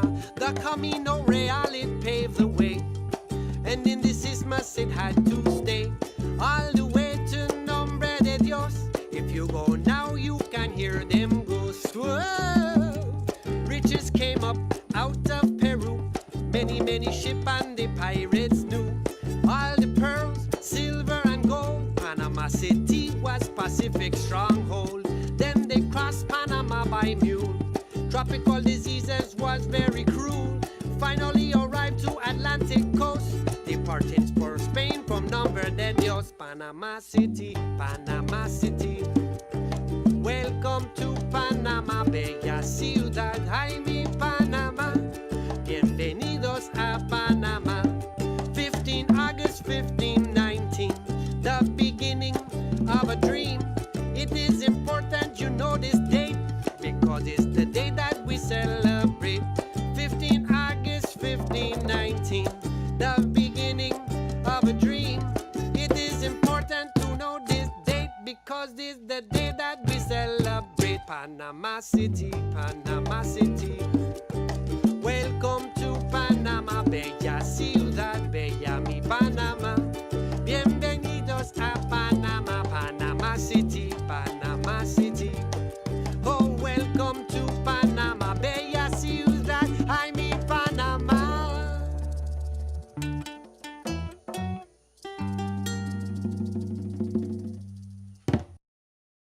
Fantastic. What a great tune. Happy birthday to the city of Panama and happy birthday to Shorty and Shortest Slim, man. 30 years. That's Yeah. just a few years of music. We truly appreciate it bringing our And it community really together is, like it, that. it really does bring you back. Every time you hear those tunes, I mean, you can, you know, you can see the tree that you got those mangoes off of, you know exactly where that was. I mean, they're just absolutely spot on with it. It's such a great way to capture that memory and keep it alive and share it, which is, what we like to do here as well. So, but somebody else that helps us to capture memories and to learn new memories of the Canal Man, Zone creating is, quite the yeah, movement in Panama when it comes to Canal Zone history. Right on, let me David. tell you what, yeah, You Ricky, are you're not. leading the pack. And there's a few people now, David, following in your footsteps, sir. Thank you. Thank Yeah, you. I'm Well, that's I'm not. good. It's a good story to tell. Yep. It really It's a is. It's a great great story, story. but you have a way of telling it. You bring a lot of great information. It's obvious you do a ton of research and you put your heart and soul into this. But to Ricky's point, uh, I don't think it's a coincidence that you've been doing this for about a year plus now, and suddenly Panama history is becoming a hot topic, and there's a lot of people that are bringing top Panama history out there. So, I'm not going to say you're a pioneer, but I think I'm going to say you're a pioneer. So, I'm going to say um, you're a Well, pioneer. I mean, you're one of the Absolutely. outlets to make this stuff heard, and when you read about it, you're just in awe about how much actually happened in this area, In this and area. 500 plus years. right. And so we're going to go back in history tonight. You're going to hear some facts that aren't normally talked about, but something that you should know. And hopefully, you do know it. But if not, we'll refresh your memory, or you'll learn something new. And I just think these are some amazing facts that I've seen. And Ricky had asked about talking about monetary policy and stuff like that. So I threw some questions in like for that. Good. And Will, you talked about some of this early Spanish. We'll talk about that as well. And then we'll talk about some of our Zonian founders and some things about the opening day of the canal that you may not know. So we'll talk about the rest of the story. Absolutely. Yeah, there's some So how do you want interesting. to do this? You want to just go right on ahead and go Well, to let's question get. number one? Yeah, I let's think. let me just do Let's something. get the game started. Make Yeah, sure we got to. everybody is lined up. That Yeah, kind of that's what we stuff. got to Ready? do first because we do have the Kahoot. What we've learned in the past is when we launch this Kahoot, if you log into it and you remain idle for too long, it kicks you out. So we hadn't even actually put it up until now. So guys, go ahead and go in there. Go into Kahoot.it is the website, or you can go ahead and do it. Scan the QR code. Not the beer one, although you can scan that one as well. That'll buy us a beer. But the QR code next to that sign on there, that'll take you to Kahoot. Use whatever name, whatever you want to put on there. And then once we get it sort of kind of filled up here, then we'll go ahead and kick it off here. But yeah, there's some cool stuff here to go over. Okay. Let me So Will, how do I get to the photos in this thing? You well, gonna I added a couple of photos because when I originally uploaded there, it's funny how AI thinks it's smart, but sometimes it's not as smart as it thinks it is. Oh, Everybody, AI is Mhm. terrible, man. If AI I is if I terrible, if and I presented architecture based on too. AI, we'd learned Yeah. all types of wrong stuff. yeah, AI yeah, is not we'd what be off everybody the air thinks quick. it It is. is. It picks up on wrong information all the All time. the Wrong time. dates, wrong people, wrong. Yeah, no kidding, man. No You really have to look at your facts, and because you can look at different things and it'll tell you one thing, but then if you try to confirm that, you can't. correct. It's getting there, but it's not quite there All yet. right, it's not there yet, Let me. and Wikipedia is not any better. Why isn't it- I know, right? Yeah. No kidding. You got to come to this show to get the facts about the Canal Zone history You and gotta Panama look. history too, because we've done pretty good at explaining Panama history on this All show. right. Why won't it? I don't know what's going on here. Why it won't allow me to pull Take it up our on this? time. We can always chit chat about coffee. If you guys already know, Panama won that best coffee in the world, Geisha, 30,000 I plus saw that. for a kilo from Finca Esmeralda, aka Zonian. He actually provided the Canal Zone with coffee for This many, is many bizarre. Why years. it won't? And then when the Canal Zone government gave up not gave up, but transferred over. They went and moved to Boquete and studied it, and then started growing their geisha beans, and now they're the best in the world. Hmm. Oh wait. I had my cup of Duran today. That's the best I can do. Yeah, no, but we got even better, look, guys. While Willie's doing that, we can actually order through Badu. These guys right here, BaduHighlandsCoffee.com. They will deliver Panamanian coffee to you. I'm not sure about the geisha, unless you got 30 grand to spend on coffee. Uh, uh, you can get Panamanian coffee delivered right to your house through Badu Highlands Coffee. So bizarre. I think we had 3 different coffee vendors at the reunion this year. We did. Oh, we sure good. did. It's We picking sure up. did. And of course, we have our howler monkey. What's going on, Willie? We have I don't know why it technicals? won't. Yeah, it's not letting me pull it up for some strange reason. I keep asking it to share the screen, and it. Let's try this.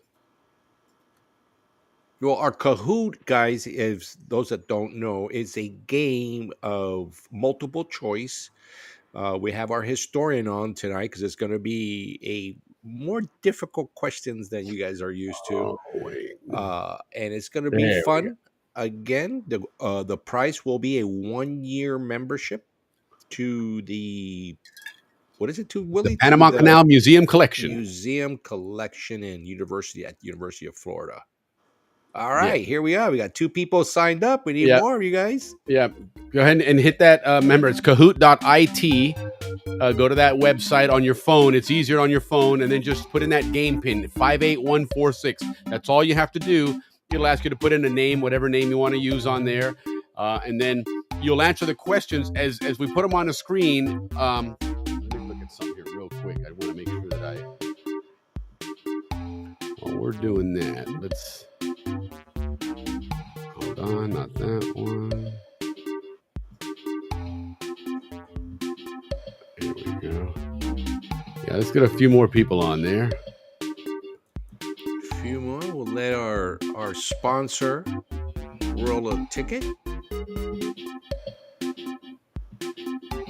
Look at Texas up 214. When Willie and I got into this, it was 168. Right. So it's got up pretty good, Willie. It's getting there.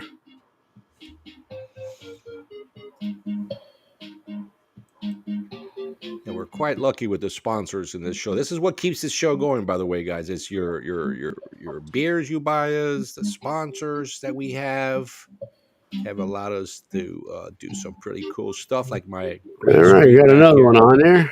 We're getting there.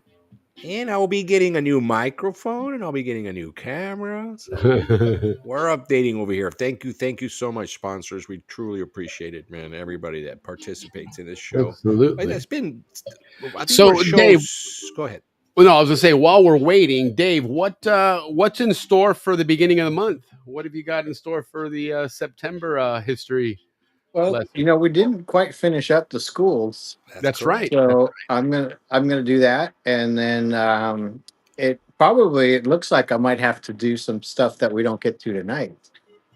Okay. Yeah. Right. So, but because there's some interesting things out there to do, but I still have a lot of schools things to do, but in the next couple of months, what I want to start doing is getting a little bit more into depths of some of the towns, the ones that we know of, like the history of Los Rios or Margarita, because those were really started in the 50s. Yeah. True. And the Canal Record did a whole series about the history of all of those town sites. Oh, cool. But the ones that we know, not the ones that we've been learning about, what we never heard of. Sure. And then I want to do some stories on the military. The military is a big part of the Panama Canal, but it wasn't day one. It wasn't our part. So there's a lot of stuff that went on there that I had no idea. But my God, what a cool place to that all these things I learn about that what they were doing and what they did. I mean, no wonder Sure. people that went there in the service had such a great time. They did some fantastic stuff. Yeah, no kidding. So Yeah, one of I the want things. to, and I belong on some of the Facebook pages of some of the military groups, and people in the military that live there, and Yeah. they post a ton of pictures and stuff, and it's just like, what the heck were they doing, man? We didn't Sure. do that. Well, next It week was we're kind gonna of have. hard to get on base. I mean, they waved us in, but we didn't go on base a whole lot No, when we I sure was a didn't. kid. We didn't. You know, I think Um, later on in high school we did is we yeah, started, playing yeah, sports a little bit and right, stuff like that. exactly. And then I want to do a segment on the astronauts in like the Jungle Oh Operations Training yes, School and yes. School of Americas and those types of things. Cool. Right on. Um, and military in Panama is making another comeback, right? Yeah, So, no kidding. but it's something that I didn't really learn about. When you look at the Canal record, it doesn't really talk about what was happening on the military bases. Mm, Um, we got the TV schedule, but movie right. schedule, but that's about it. That was it. Pretty Um, much. No kidding. but and then last show we showed the image of the light finials in the canal that are up in um, Joint Base San Antonio. San Antonio, yeah. Yeah, and that used to be Southern Command. So just there's a whole history that goes way back. The U.S. military was in Panama when the Panama Railroad started. So from the 1850s. Correct. So they have a real long history in Panama. Right. Yeah, All right. Hey, they Jill, have- yeah, if you get your phone, on your phone, go to kahoot.it. As soon as you go to that website, it'll pop up and ask you enter your game pin. Put in that pin 58146 and it'll walk you through the rest of it. Super, super easy to do. Yeah, and Dave, speaking of the military, next week, guys, we have Bud Tristano joining us. He was stationed in Howard Air Force Base in the 70s and has some great footage on YouTube, pictures and video that he shot. Of course, the slide is probably his most famous one, but he's got some other ones, Goofy Falls and some other places, the beaches and the climbing those hills and mountains around the bases there. Yeah. So I'm excited to have him on. So we talk about Zonian history, but there's a whole military Zonian history. Agreed. Yeah. That's just like unknown. Yeah. Yeah, and we've had the gentleman that wrote a book during Just Cause, Operation Just Cause. We've had him on one or twice now. We should bring him back as well. Oh yeah. Don Stock. Don Stock. Yeah. Two hearts, one country. Yep. I tried to get Kurt Wise on, but he says he doesn't do public interviews. He's like, thank you for thinking. We'll get him on. We'll find a way to get him on. That's fair.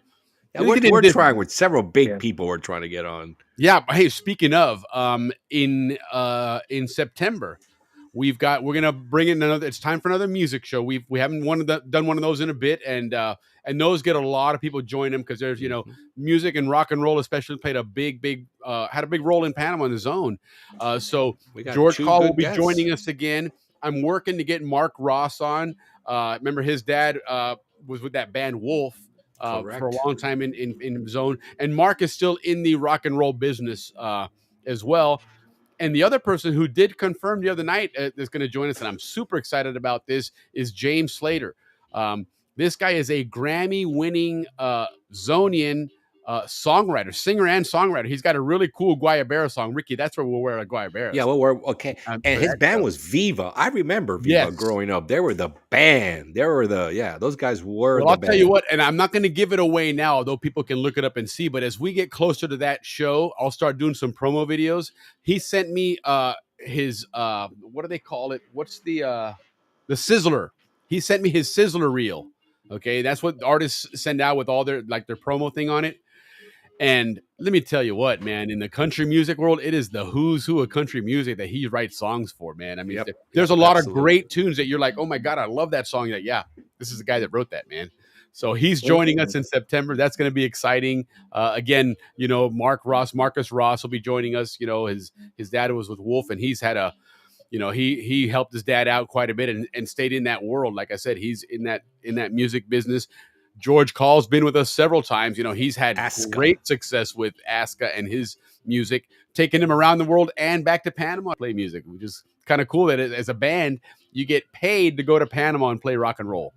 He's like a Judas Priest rock and roller. Very much so. very much so. No kidding. So, but any luck, Jill, on getting logged in there? I don't see your name popping up on here, but make sure if you got time to do Well, it. let's get rolling with what we have. Yeah, there she is. I think that's going to be All her there. Let's assume it is. Oops, I did that again. What the heck? How do I do that? Okay. Let me share the screen. Let's try this again. So this first question is going to be related to today's birthday. Okay. There we go. Okay. This is such a struggle. Why this? It's driving me nuts. How did I have it up to just a moment ago? We lost it again? I did. I don't know what the hell I did wrong, but add to scene, stop screen share. Okay.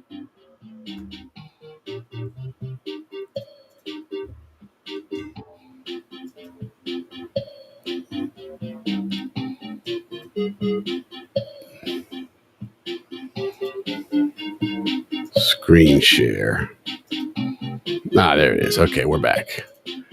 All right, let's go ahead and kick this thing off. That's a full house. Right on, everybody. Let's go. Full Kahoot. All right, here we go. Panama Canal history. Go ahead, Dave. You go ahead and I'll let you read it off the screen. It's your show. All right. Let's see.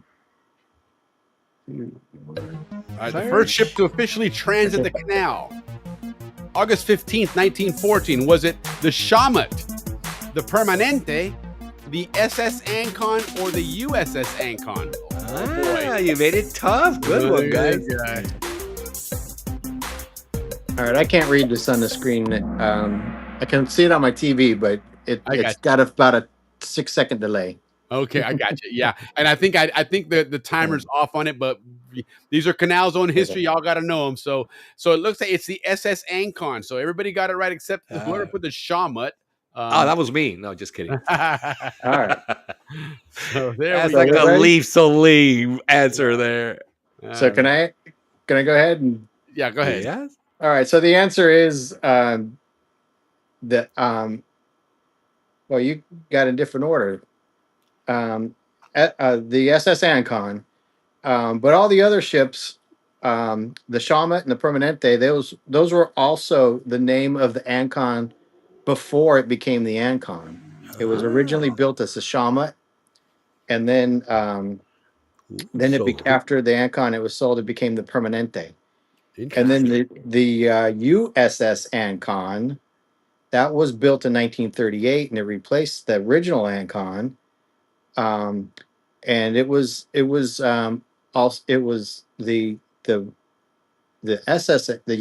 Ancon served in World War II. They sent it off. It got commissioned to serve in the Army, and it was stationed as a communication and press ship. It was served off of Normandy during D-Day, and then it was Emperor Hirohito filed his unconditional surrender on August 15th, 1944. So that's a history today. Yes. How about that? But the actual surrender in Tokyo Bay Harbor was September 2nd. Right. And the Ancon was in Tokyo Bay, and it was right off the bow of the Missouri. Yeah. And it was sending out the press releases about the event happening. Look at that. So it was like the communication ship. And then the SS Ancon was actually the one that transited the canal first. It was served World War I as a troop carrier. And, wow. And so whoever chose Shaman is actually would be the. So they're all right. So all my answers are going to have some significance, but they may not be the answer. I like that one. That was good. All right. Well, HB was a quick draw McGraw on that one. So here's number 2 then. What grand celebration had been planned for January 1st of 1915? Was it warship sailing to the San Francisco Pan-Pacific International Expo? Was it fireworks at the ports of Balboa and Cristobal and Pedro Miguel? Was it no grand celebration at all? Or was it return to Presidents Teddy Roosevelt and William Howard Taft to the Canal Zone? Which one was it?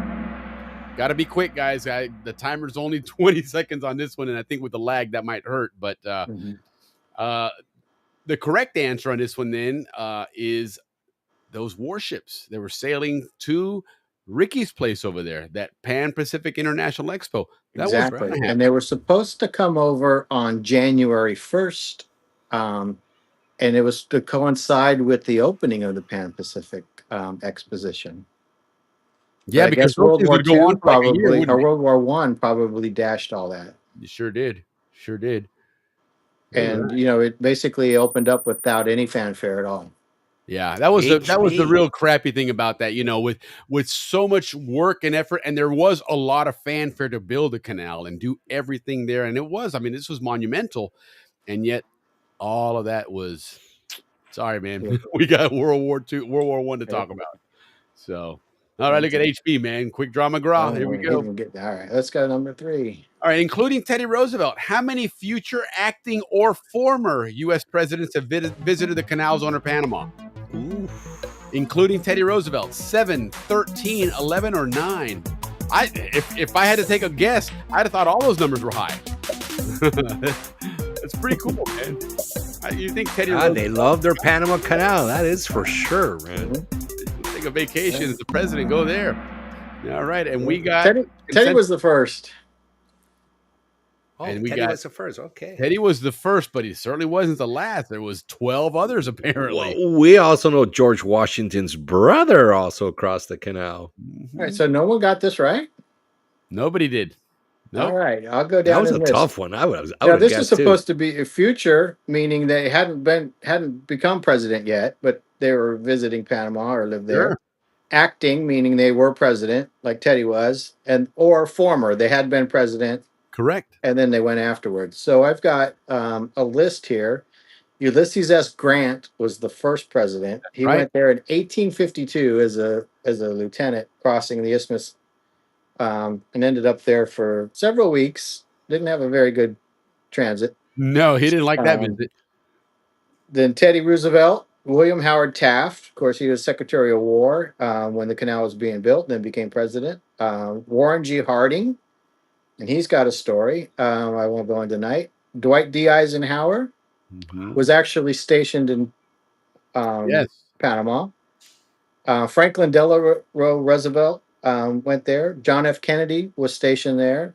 Richard Nixon visited there. Jimmy Carter, George H.W. Bush, George W. Bush, Donald Trump, and Barack Obama all have visited Panama and the Canal Zone. How about that? When did Trump visit? I don't remember 2003 for Miss Universe. Oh, right. Ah, Willie, wasn't your mom involved with that? Or she was in 1986. In 1986. Yeah. Right. Yeah, that was really cool. That was a cool experience. 13 U.S. presidents. That's like a third of them. Yeah, close to a third of them. That's amazing. There you go. I wonder, like El Salvador. How many have gone to El Salvador? 2. Right. All right. Even though El Salvador's doing great. Which Zonian was knighted and given a funeral procession in London? There was a Zonian that was knighted, and they gave a big procession. Who was it? Ferdinand de Lesseps, Dwight D. Eisenhower, William Gorgas, or George W. Goethals? Wow. I go with my guess. I go with Gorgas. Well, here, all of them were knighted in this question. Dwight D. Oh, I did not know that. All 4 of those folks were knighted. Oh, and we've talked about this on the show. Yeah. Well, William Gorgas was the one that was knighted and given a funeral procession. He had a heart attack, a heart condition. He was overseas, and he ended up being in a hospital in London. He was supposed to be knighted by the king, George V, and he was too ill to do it. So the king came to his hospital room and knighted him. He passed away a couple days later. They gave him full military honors. One of the only times an American very few have been knighted, but one of the few times an American has been given full military honor parade through the streets of London. And you think about going to his hospital bed. That's how much they had him in such high regard that he's like, hey, Sorry, I man, we mean, gotta I go. mean, And he eradicated malaria and yellow fever sure for a lot did. of British places. You know. That's exactly right. Because remember back then, Yeah. that was about the time that the old saying was the sun never sets on the British Empire. So there was many a place overseas that England really, really needed to get rid of those damn mosquitoes, man. So this guy was a You know, hero. he was probably more valuable to the Brits than he was to the U.S. No And kidding. that's saying something. Yeah, no kidding. All No right. kidding. All right, let's see what we got here. HP is still running with it. Chris is right behind here, and Gigi Zone is catching up. All right, Colonel George Goethals was which ICC chief engineer? There were several of them. Was he the first, the second, the third, or the fourth? And the I ICC, know the answer. the International Chess Committee, right? He was the third, and we got Third. two of them got it right. He was the third. Who was the first? Ricky, who do you think the first one was? I recall that Buchanan and then Stevens, or I forgot the first guy's name. The first was John Wallace. Wallace. And he was the engineer for a year. Correct. He got too fed up with the ICC paperwork, red tape. Yeah. And then John Stevens replaced him, and he left about 3 months after Teddy Roosevelt visited, and was instrumental in bringing the railroad to Panama and the canal. He was known as the Big Smoke because he was a straight talker and he chewed on a cigar, and you know, he gets a lot of praise, but he didn't last. He got a nice circle, But, circles. It's not unusual because people didn't last in the canal zone. It was rough. It was inhospitable. It was rough. Yeah, and it kind of laid the groundwork for us to get that home leave later on because it was so inhospitable to live there that they flew you home every other year. So Goethals was the third, and he was also named the genius of the Panama Canal and the czar of Panama, and he became the first civil governor of the canal zone April 1st, 1914. So he was governor of the canal zone when the canal opened. Oh, Goethals, right on. Very interesting. Yes. Very interesting. All right. So and so we have to read let's read the answers. Jill just made a comment there. I have to wait for the answers to pick up because the black strip covers the bottom. Black strip. I'm not sure what, but let me see if I can raise this or. Well, we'll read the. I'll read the answers. Okay. Right when they pop out. All right, HB. All right. Well, no, Leafy's trying hard, but we know that he can't get something's backing him up. He has a few comments about that. In 1908, how many different nationalities were employed to work on the canal construction? Okay. 81. First one, red is 81, blue is 65, yellow is 17, and green is 43.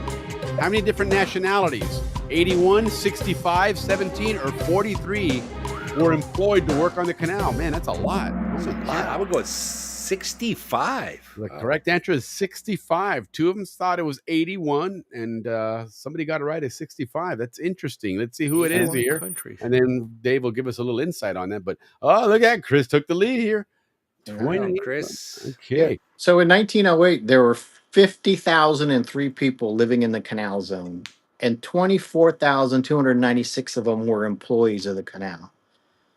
11,411 were Panamanian, or 22.8% of the population. Wow. But only 535 were employed for the canal, or 2.2%. Yeah, I asked questions about that, guys. And the reason why, because Panama was more into providing services, support around the canal. Sure. Made sense. Instead of working there, because they were scared of dying. Plus, they had seen what the French had done. And why would they want anything? Yeah, they didn't want to die, right? Correct. Yeah. But 8,400 were Jamaican. That's 16.8% of the population. But only 3,535 were employed, or 14% of the workforce. Then 6,937, or 13.8%, were U.S., and 4,655 were employed, or 19.1%. So almost 20% were U.S. 6,400 were Barbadian, or 12% of the population, and 5,625 were employed, or 23%. So the biggest percentage of employees were Barbadian. Yeah. And then 4,370 were Spanish, or 8.7%. And 3,800 were employed, or 15% of the workforce. And those five nationalities, the basically the Jamaican, the U.S., Barbadians, Spanish, And made Panamanian. up in Panamanian made up 75% of the Wow. workforce, and the other 25% largely came from other West Indian countries like Martinique, Antigua, Trinidad, Grenada, Guadeloupe, and Yeah. then Colombia, Italy, and Greece also had some relatively large populations, but way less than what any of the others. Interesting. Interesting. Wow. So I was surprised to see so many Jamaicans. They must have been Yeah. remnants from the French days From the of not French. Sure. Yeah. And then when I read about the Barbadians, about how many were there and what percentage of them were employed, the U.S. recruited a lot of Barbadians. The Jamaicans wouldn't let new Jamaicans come work on the U.S. Canal, so the U.S. went to Barbados, and basically a third of the country left Barbados to come work on the canal at some point. Not all at once, but over time, Sure. because people didn't last. 75% of the workers that started didn't stay. Right. It was difficult, and very difficult. But but they also couldn't bring their spouses with them, so I Sure. think they were men, and then later on they were able to. So I'm sure the percentage of population went up, As the but at family. that point, you can see a bulk of them were probably just a bunch of Barbadian men Yeah. that were looking for work. Absolutely. No, that's So, amazing. and we talk about that, how much were U.S. and how much were West Indian and stuff like that, but we never seem to break down like where do they come from and who was actually there. Sorry, Dave. I didn't mean to hit the button there, but I couldn't stop it there. In 1908, which of the following four nationalities had the least amount of workers employed on the canal construction? Was it Jamaica, Spain, Barbados, or United States? Who had the least amount of those four? Red is Jamaica, blue Spain, yellow Barbados, green U.S. Correct answer is Jamaica, which kind of makes sense. And Dave sort of kind of alluded to it just now in the previous question that, Yeah. and Well, this is we've explain why. learned. There's a reason why. Well, it stems from the previous fiasco From with the the French. French. Yeah, the French are like 20,000, 25,000 Jamaicans were working at any one time, but probably 100,000 went there to work over those years, and And they left so them they weren't. stranded. But they a lot of them went to like Chiquita Banana or other places after the French folded and stuff. But I think there were remnants left over still, still wanting to work when the U.S. did come, which was almost like 12 years later. It took a while. Sure. And so I think their numbers were less, mainly because they couldn't bring new ones in. But so by that time, when the French were building it and the U.S. was building the railroad, Jamaica by far was the bulk of the workforce. But then when the U.S. came, it switched to Barbados and then U.S. and Spain. Yeah. Well, Spain. I mean, Jamaica didn't want to foot that bill again. Yeah. So, all right. Well, let's I see what know, the man. They scores are on got this ripped one here. off. Oh, look at that. HB jumped back in the lead there. All Yeah. right. Here we go. Let's see the next question then. All right. The gold and silver rate pay scale started with the old French company, the new French Canal Company, the Panama Railroad Company, or the Panama Currency Law number 84. What is the gold and silver pay rate scale started with? First, red is Old French, blue is New French, yellow Panama Railroad, and green is Panama Currency. And it looks like it was the Panama Railroad Company is where this started from, not the French Canal, not any Panamanian law. Interesting. Mhm. Okay. And that's something that, and the next question will tie into a little bit more. So Dave's probably not going to mention a whole lot about this, but there's some controversy with this Yes. law, and Yeah. it's a matter of interpretation. Is really Yeah, what it comes down to. Yeah. So back in 1850, when the Panama Railroad started, they had a gold and silver pay scale, and most of the workers were Jamaican. But they also brought in 800 Chinese.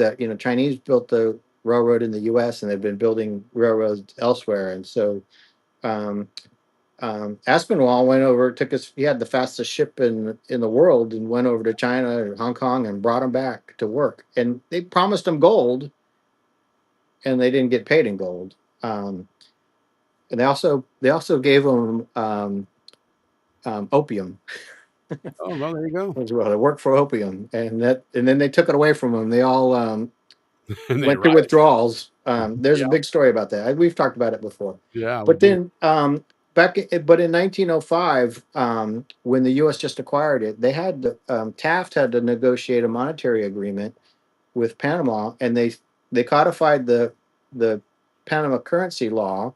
It's called Law Number 84, which was the one that created the Balboa bill, and the Balboa was a Balboa silver dollar because Colombian Right. peso was based on silver. The Correct. Panama silver dollar Balboa was based in silver, but they had different amounts of silver. And so, like the British had the pound sterling, and they used that in their islands and stuff. And you heard 0.925 fine silver, or it's 18.73 grams uh, of pure silver, Right. and a British pound sterling. And so they used silver. Silver was very common as a currency, but the U.S. was on a gold standard at the Correct. time, and so that's why there was a difference. And Correct. when we talk about the fineness of silver and stuff like that, it's like saying, if I'm going to pay you in gold, and someone says, I want to be paid in 24 karat gold or 18 karat gold or 10 karat gold, there's a difference, right? Certainly is.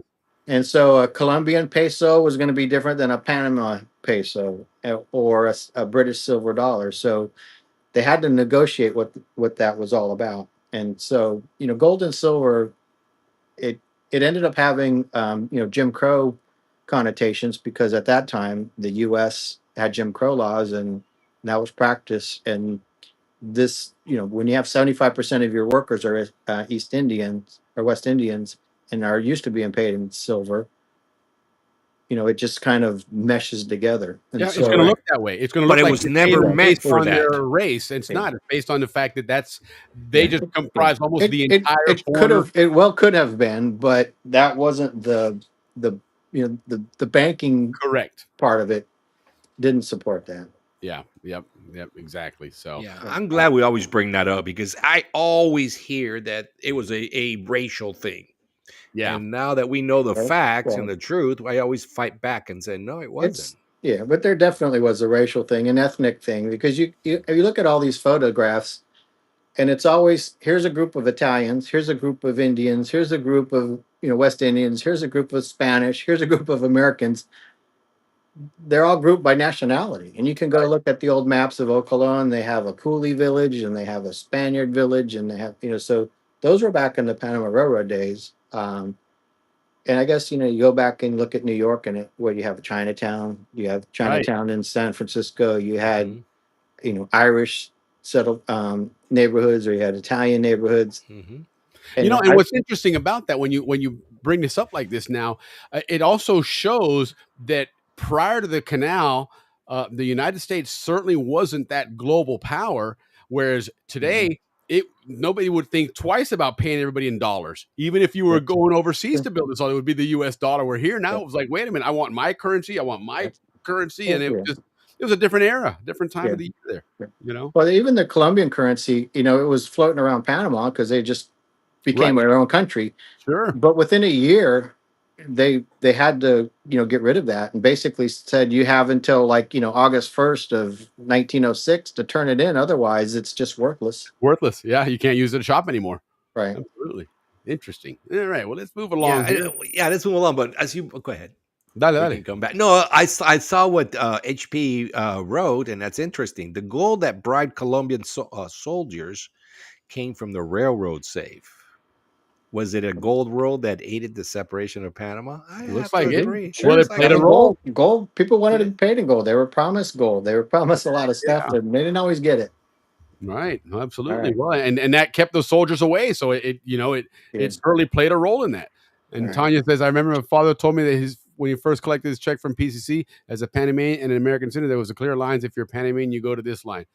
Yeah, there was a lot there definitely was a hierarchy in the zone, no doubt about it. Mhm. But again, you got to remember the Canal Zone mimicked the United States in every way, shape, and form. In fact, so much so that us in school, we didn't learn Canal Zone history. We learned, United States history, and so during those times, there was a Jim Crow laws were into effect. There was a lot of that stuff going on. So it made sense that they were mimicking exactly the same way. Absolutely. yeah, they had U.S. commissaries and they had local commissaries, gold, silver. Yeah. It was there were definitely were separations. Even they built whole towns. We talked about Silver La Boca and some of the others. I mean, Yeah. they were Right. basically built to be segregated. Um, Yeah. No, indeed they were. Indeed they were. All um, right. Next one then. Who was paid in silver? Talking about that then. Who was paid in silver? Big question. Okay, so red Europeans, blue blacks, yellow whites, or green, all of the above. Who was paid in silver? Was it Europeans, blacks, whites, or all of the above? And this is what ends up kind of putting a little bit more clarity on the official policy of who was paid what. All right. So two people said all of the above. One said blue on the blacks here. And the correct answer was yes, all of the above. So again, as Dave just explained, the silver was it was the preference of the people receiving the pay, number one, because they wanted it in silver. A lot of them are sending this stuff back home, and that's what they use as their currency at home. So they wanted it in their local, their familiar currency. It just so happened that the vast majority of the workforce, because it was very labor intensive, was from the West Indies, was blacks, and therefore the assumption is that you were paid that because you were black, when it was you were paid that because you were not on the U.S. payroll, basically. Yeah. Well, I have to say, I think everyone wanted to be paid in gold. It was just worth more than silver. True. True. But it was also used as an incentive.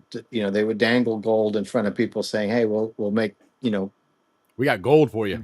and so we'll do Yeah, it." yeah. If And you in fact, work harder or The whatever. U.S. Had a number of black and Europeans, not a whole bunch, but some. And they called them trustees, and then they would pay them in gold. Basically, they were people that could do a fantastic job, and they trusted them. They would get the special treatment, right? Sure. The higher pay and stuff like that. There you go. They also the U.S. workers, they were skilled, whether they're steam shovel or blacksmith or whatever they were, they had a skill. A lot of the West Indians came in. If you look at their service records, when it says, "Can you read?" No. Can you write? No. So they basically were just Unskilled labor. laborers, and so, Paid accordingly. but the U.S. skilled laborers, they were unionized in the United States. Well, they set up those same unions down in the Canal Zone. In fact, my Sure. great grandfather was a union rep for, I don't know, he was a blacksmith, worked in the shops at Gorgona, but he would go back to D.C. from time to time and negotiate, and they would negotiate better conditions for themselves because things really sucked. It probably helped everybody in the Canal Zone, Right. but they were unionized and were able to keep some of these benefits. But the other than that, the West Indians, they weren't U.S. citizens. They weren't given the same bargaining rights. Right. So they couldn't do it. And what the U.S. did was that they would bring more West Indians over than they needed in case anyone ever wanted to say, "Hey, we're not working." They would just say, "Thank You're you for your replaceable. service. We'll hire Yeah. this guy." Yeah. So they kept a whole bunch of people around to make sure that, well, if you wanted to give us a hard time or you wanted to strike or something like that, They had the that's your leverage. last day. Yeah. Well, In fact, there was some when Gothel started, there was some Spaniard skilled laborers that they went on strike, and he basically said, "Pack your stuff and go," bye-bye. And then gave them lower wage jobs, so there was basically no nonsense. They had more labor than they needed in some instances. But Yep. so one of the things I did is I went and I looked at the pay rate, and when I read things, it's like a West Indian worker was paid like 20 cents. Um, and I have an hour, it might have been a day, but if you look at the inflation between now and um, 1908, it's 36.5% more now. So 20 cents back in 1908 would be $8.03 an hour in 2025. Wow. Okay. And the US minimum wage now is 7.25. So basically they were paid minimum wage. Yeah. Wow. Minimum wage in Jamaica today is $2.50 or 400 Jamaican dollars. So they were So making a bundle. 3 times more than what's minimum wage now. Barbados, it's 5.20. Um, So that's a little bit less than U.S. minimum wage. And in Spain, the euro, it's $5.73. So that's less than U.S. minimum wage. So if you were being paid U.S. minimum wage, it still was a little bit more than what you Yeah, were heck making yeah. back in there. So It was worth the family separation and going and all yeah. that good stuff for And a while. then I saw an article where a man, he was a white American iron molder. He was hired at 65 cents an hour, and in today's day, that's 23.72 cents an hour, or $49,348 if he worked a 40-hour week. But back then they were working 60-hour weeks. Right. So that's about $74,000. So that's not bad money, but No. that's not like a whole lot. But it's triple what the laborer was making. Sure. That was the incentive to come and leave your Yeah, family and leave what right. you were In doing to go to fact, Panama. this article was that if I work a little bit longer, I'll have enough money, to come back home and stuff. Because he left his family up in New York or something like that. Yeah, So yeah, definitely. it was more money, but You earned it. he earned it. For sure. Everybody did. No one was overpaid. No, certainly not. Certainly not. Well, look, HP's on fire 3 in a row. Let's see if we can make it 4 in a row here. All right. How much money did Panama receive in the Hey-Bunai-Varilla Treaty? Okay, that was a treaty to turn the canal over and let the U.S. take over. So was it 40 million red? Was it 10 million plus 250,000 a year in blue? Was it 40 million in gold? Was it 6 million plus 150,000 annuity? What are we thinking here? What Panama received as payment on this?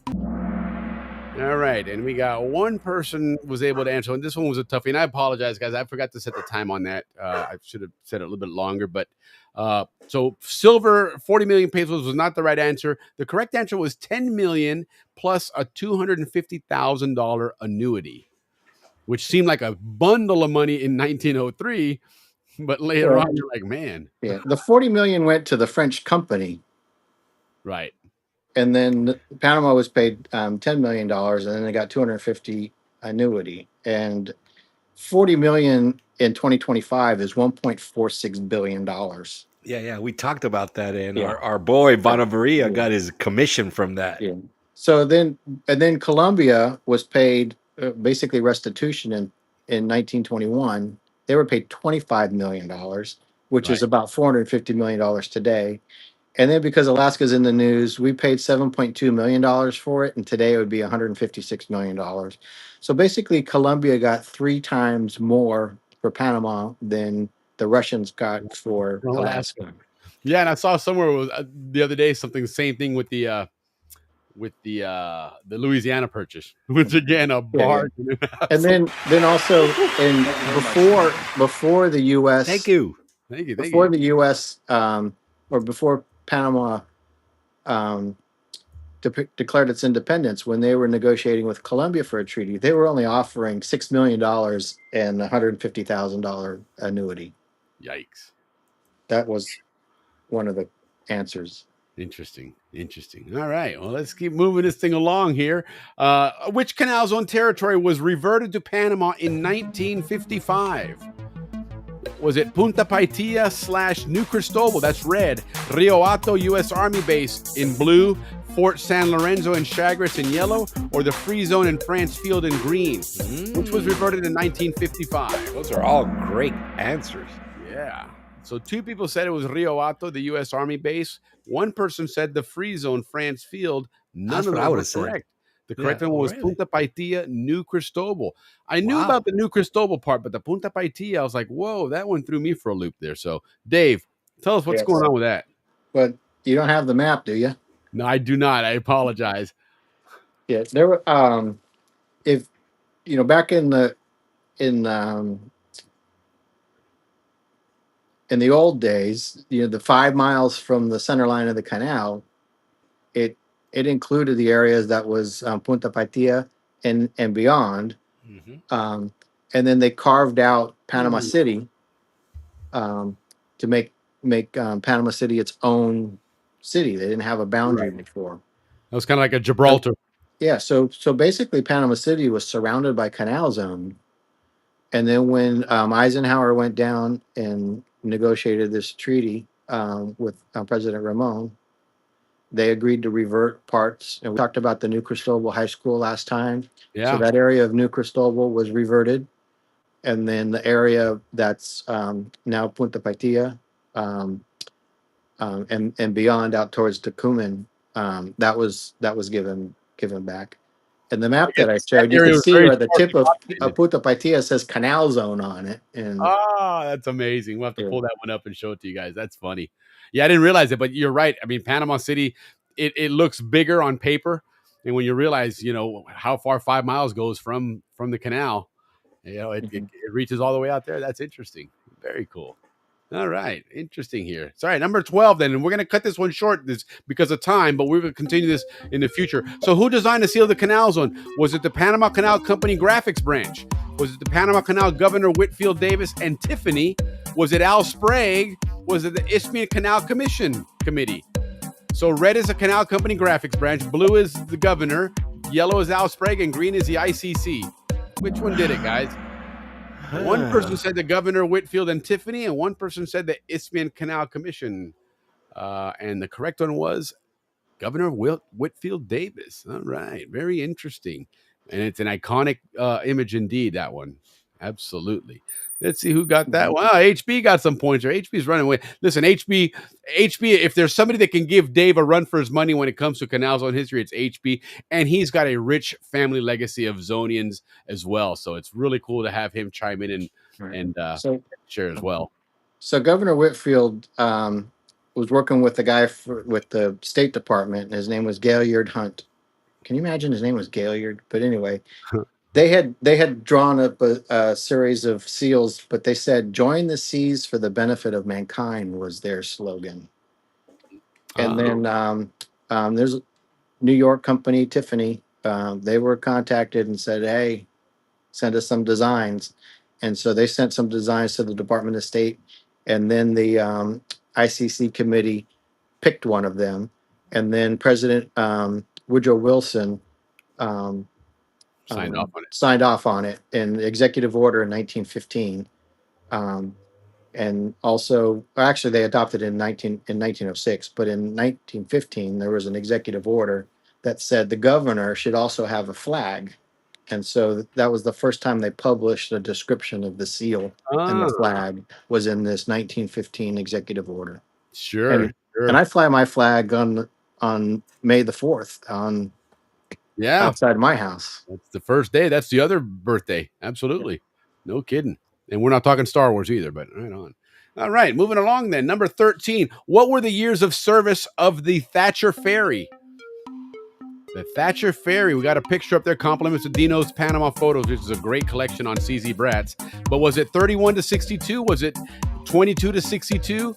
Was it 1919 to 63? Was it 1916 to 62? The years of service of the Thatcher Ferry. Not the bridge, but the ferry itself. One person said 1916 to 62, and one person said 1919 to 63. Unfortunately, neither of them were correct. The correct one was 1931 to 1962. So the question bodes, how the heck do you get from the East Bank to the West Bank before 1931? You had to go to Pedro McGill and use the ferry in Pedro McGill. Oh, okay. See, we never knew that. Never That's knew that. new history right there. Dave Dahlstrom. David. Yeah. So Mr. Ferry, he was the fourth governor, military, or the fifth governor, military governor of the Canal Zone. And then when he left, he became a state representative for the state of Kentucky. And in 1922, he introduced some legislation for funding for that ferry. Okay. And so that's why it was named after him, because he basically got the federal money to build it. And it was only operations from 6 a.m. to 9 p.m. when it first opened. And then in 1935, it became 24 hours. And it was so popular with tourists, you could get on the ferry and they would take you up the canal, up the Gaillard Cut and back. Wow. I guess, when the one that wasn't in service would be used for tourists. Might as well. People want to pay money to go do that. Might as well take them. I know, interesting. Very cool. All right, HB, you're running away with this one. Number 14. What event did not occur on August 15th? The official and formal opening of the canal, the birthday of Governor Maurice Thatcher, the inaugural transit through the Panama Canal, or the founding of Panama City. Which one did not occur? Was it the formal opening in red, the birthday of Thatcher in blue, inaugural transit yellow, or the founding of Panama City in green? All right. And the correct answer was the official and formal opening of the Panama Canal. Yeah. So the canal was not officially opened and formally opened on August 15th, 1914. It was 1921.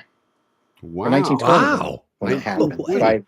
Because according to the Panama Canal Act of 1912, there was a provision in there that said, upon completing the Panama Canal, the president shall cause it to be officially and formally opened for use in operation.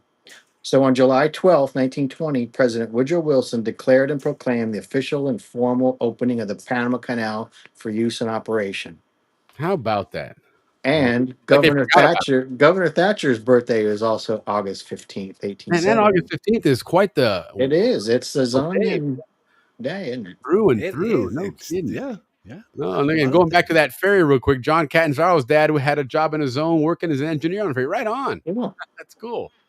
Very cool. And then, of course, you continued on with your illustrious naval career. Thank you for serving. Right on. Heck yeah. John, thank you. Yeah. Yes. Absolutely. Okay. HP, let's see what you got here. Oh, he did. No, it stayed the same. Last question here, guys. Number 15. Who founded the first Spanish settlement on the Isthmus in 1503? So we go back a little further. Yeah. Okay. Was it Rodrigo Bastidas? Was it Christopher Columbus? Was it Vasco Núñez de Balboa? Or was it Bartholomew Columbus?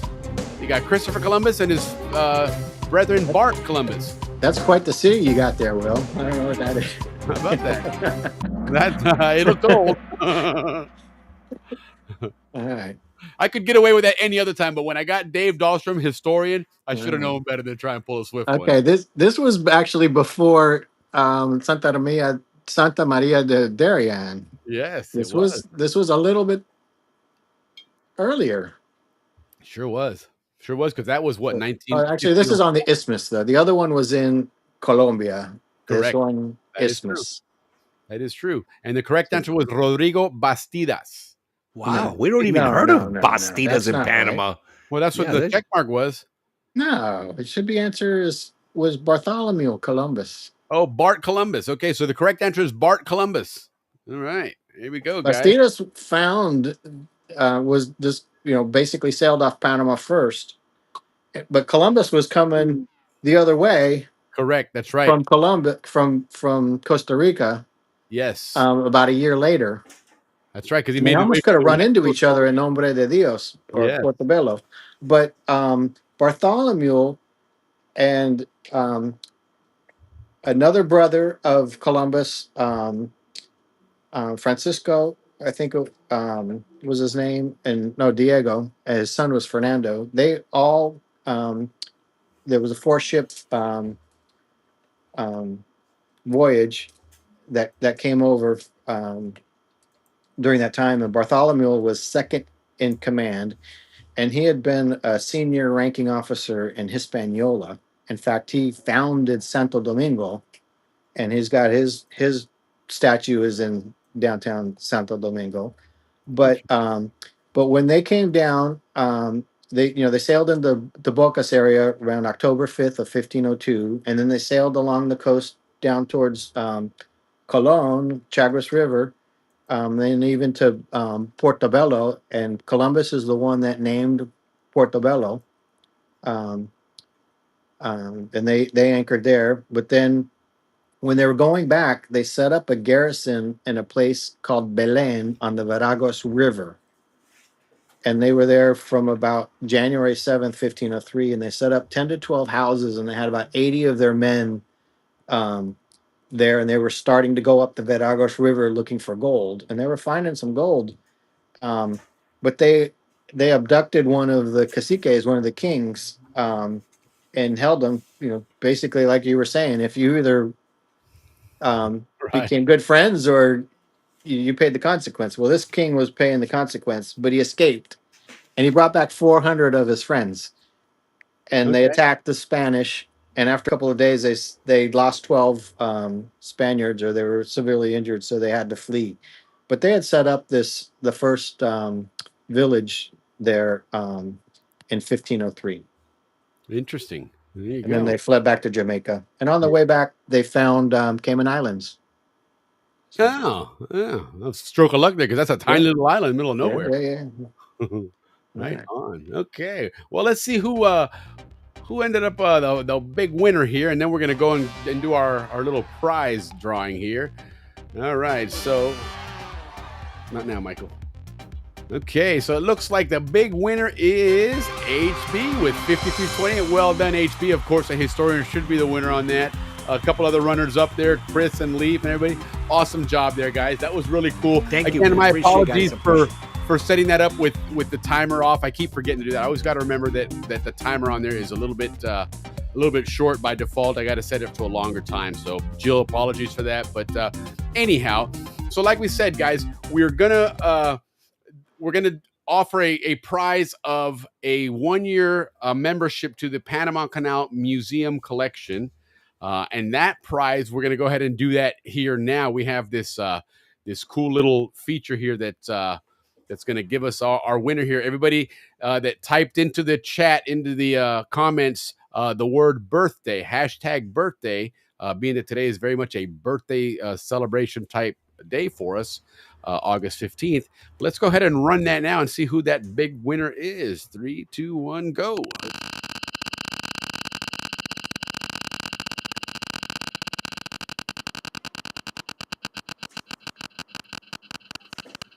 All right, here we go. The suspense is killing me. Lord have mercy. Tanya, right on, Tanya. Right on, Tanya. Okay, well, 1 year. All right, and then our sound guy was going to put our cheering on there, but he forgot. Oh, look at that! I fell asleep.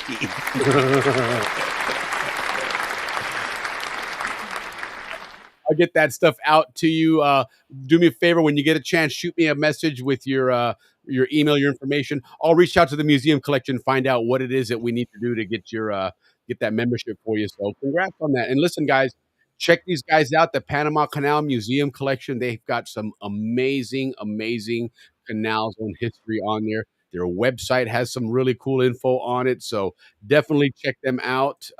Yeah, Tanya, you're the big winner. So you get a 1-year subscription to the Panama Canal Museum Collection. Right on. But yeah, check those guys out. They have their website, the Pan Canal Museum Collection there. My favorite is all the publications they put on there. They've digitized the spillway, all the yearbooks, some really, really cool stuff on there. So definitely check them out. But listen, guys, again, as usual, our history shows, they go long because we learn so much stuff. Dave is just a encyclopedia of information there. This was a fun Kahoot. Apologies for getting that timer a little bit short on it, but I'm going to work something with Dave where we can start doing these Kahoots as lessons. There's a way to actually do it where you can teach and then ask questions, maybe before you give some information, you throw a question out there, to see if who knows it ahead of time. But either way, it's always a pleasure to learn Canals on History from Dave Dahlstrom, our Canals on Historian. So, Dave, thank you so much for taking the time to join us here on a Friday night. I know that, again, August 15th is always an awesome, awesome month, especially for somebody like you who loves the Canals on History so much. It's an important. Thank you. Sure, man. But, again, Dave, thank you for taking the time. Join us here. And again, real quick, what is coming up next week? Or in 2 weeks when you're back? We're going to finish up the schools, and I've got a couple more questions here that we didn't get to. I'll wrap those into it as well. Awesome. Right on. Right on. Well, again, Dave, thank you so much for taking the time to join us and spending some time with us here. We're going to go ahead and wrap things up now. We went a little bit long, but guys, Thanks, I've got Dave. a cool new exit piece on here. It'll kind of highlight our sponsor stuff, but it's got some cool graphics to it. I think it's kind of a little bit more, not necessarily festive, but you know what? Our show's at night. It's a happy hour show, an evening show, so we kind of close that out at night. But watch it through to the end, guys, because it's a cool little little graphic there and see if you see what you think about it. But nonetheless, enjoy that, guys. And here you go, man. So anyhow, good show coming up. And our sponsor, like always, Bucyrus Club. And you know what, Willie? Speaking of Bucyrus Club, you know it's a crypto club. But did you hear about El Salvador? They're no longer paying what do you call income tax? Right. Why? Because the government now is going to be providing that through Bitcoin, cryptocurrency. Correct. Right. So one of the things that, guys, our sponsor it's a crypto company. They call Texit. The crypto coin is called Texit, and Willie and I are big investors in that, as well as a bunch of other Zonians. And just to tell you, I mean, in a couple of weeks that Willie and I joined up, the price of the crypto has gone up. I think from 168 2 weeks ago to 214 today. Yeah. So it's been pretty good. And I don't know if you guys know almost much 500 about coins. I'm mining away. I've no electric bills, none of that stuff. So definitely check Willie's it out. got about 500. I've got about 200 because I'm a little bit behind. But guys, if you're interested in it, reach out to us. We'll let you know about it. But the future is crypto, and we are jumping on it because we're also getting close to retirement in age. And let us know. Yep. I mean, and also, guys, don't forget next week, Bud Tristano is going to be joining us, giving us some great Howard Air Force Base history as well, and joining us in the military there. So awesome. Have a wonderful weekend, everybody. Thank you so much for joining us. Thanks to all our guests. And cheers, guys. Take care. See you guys. Take care. We'll see you next week.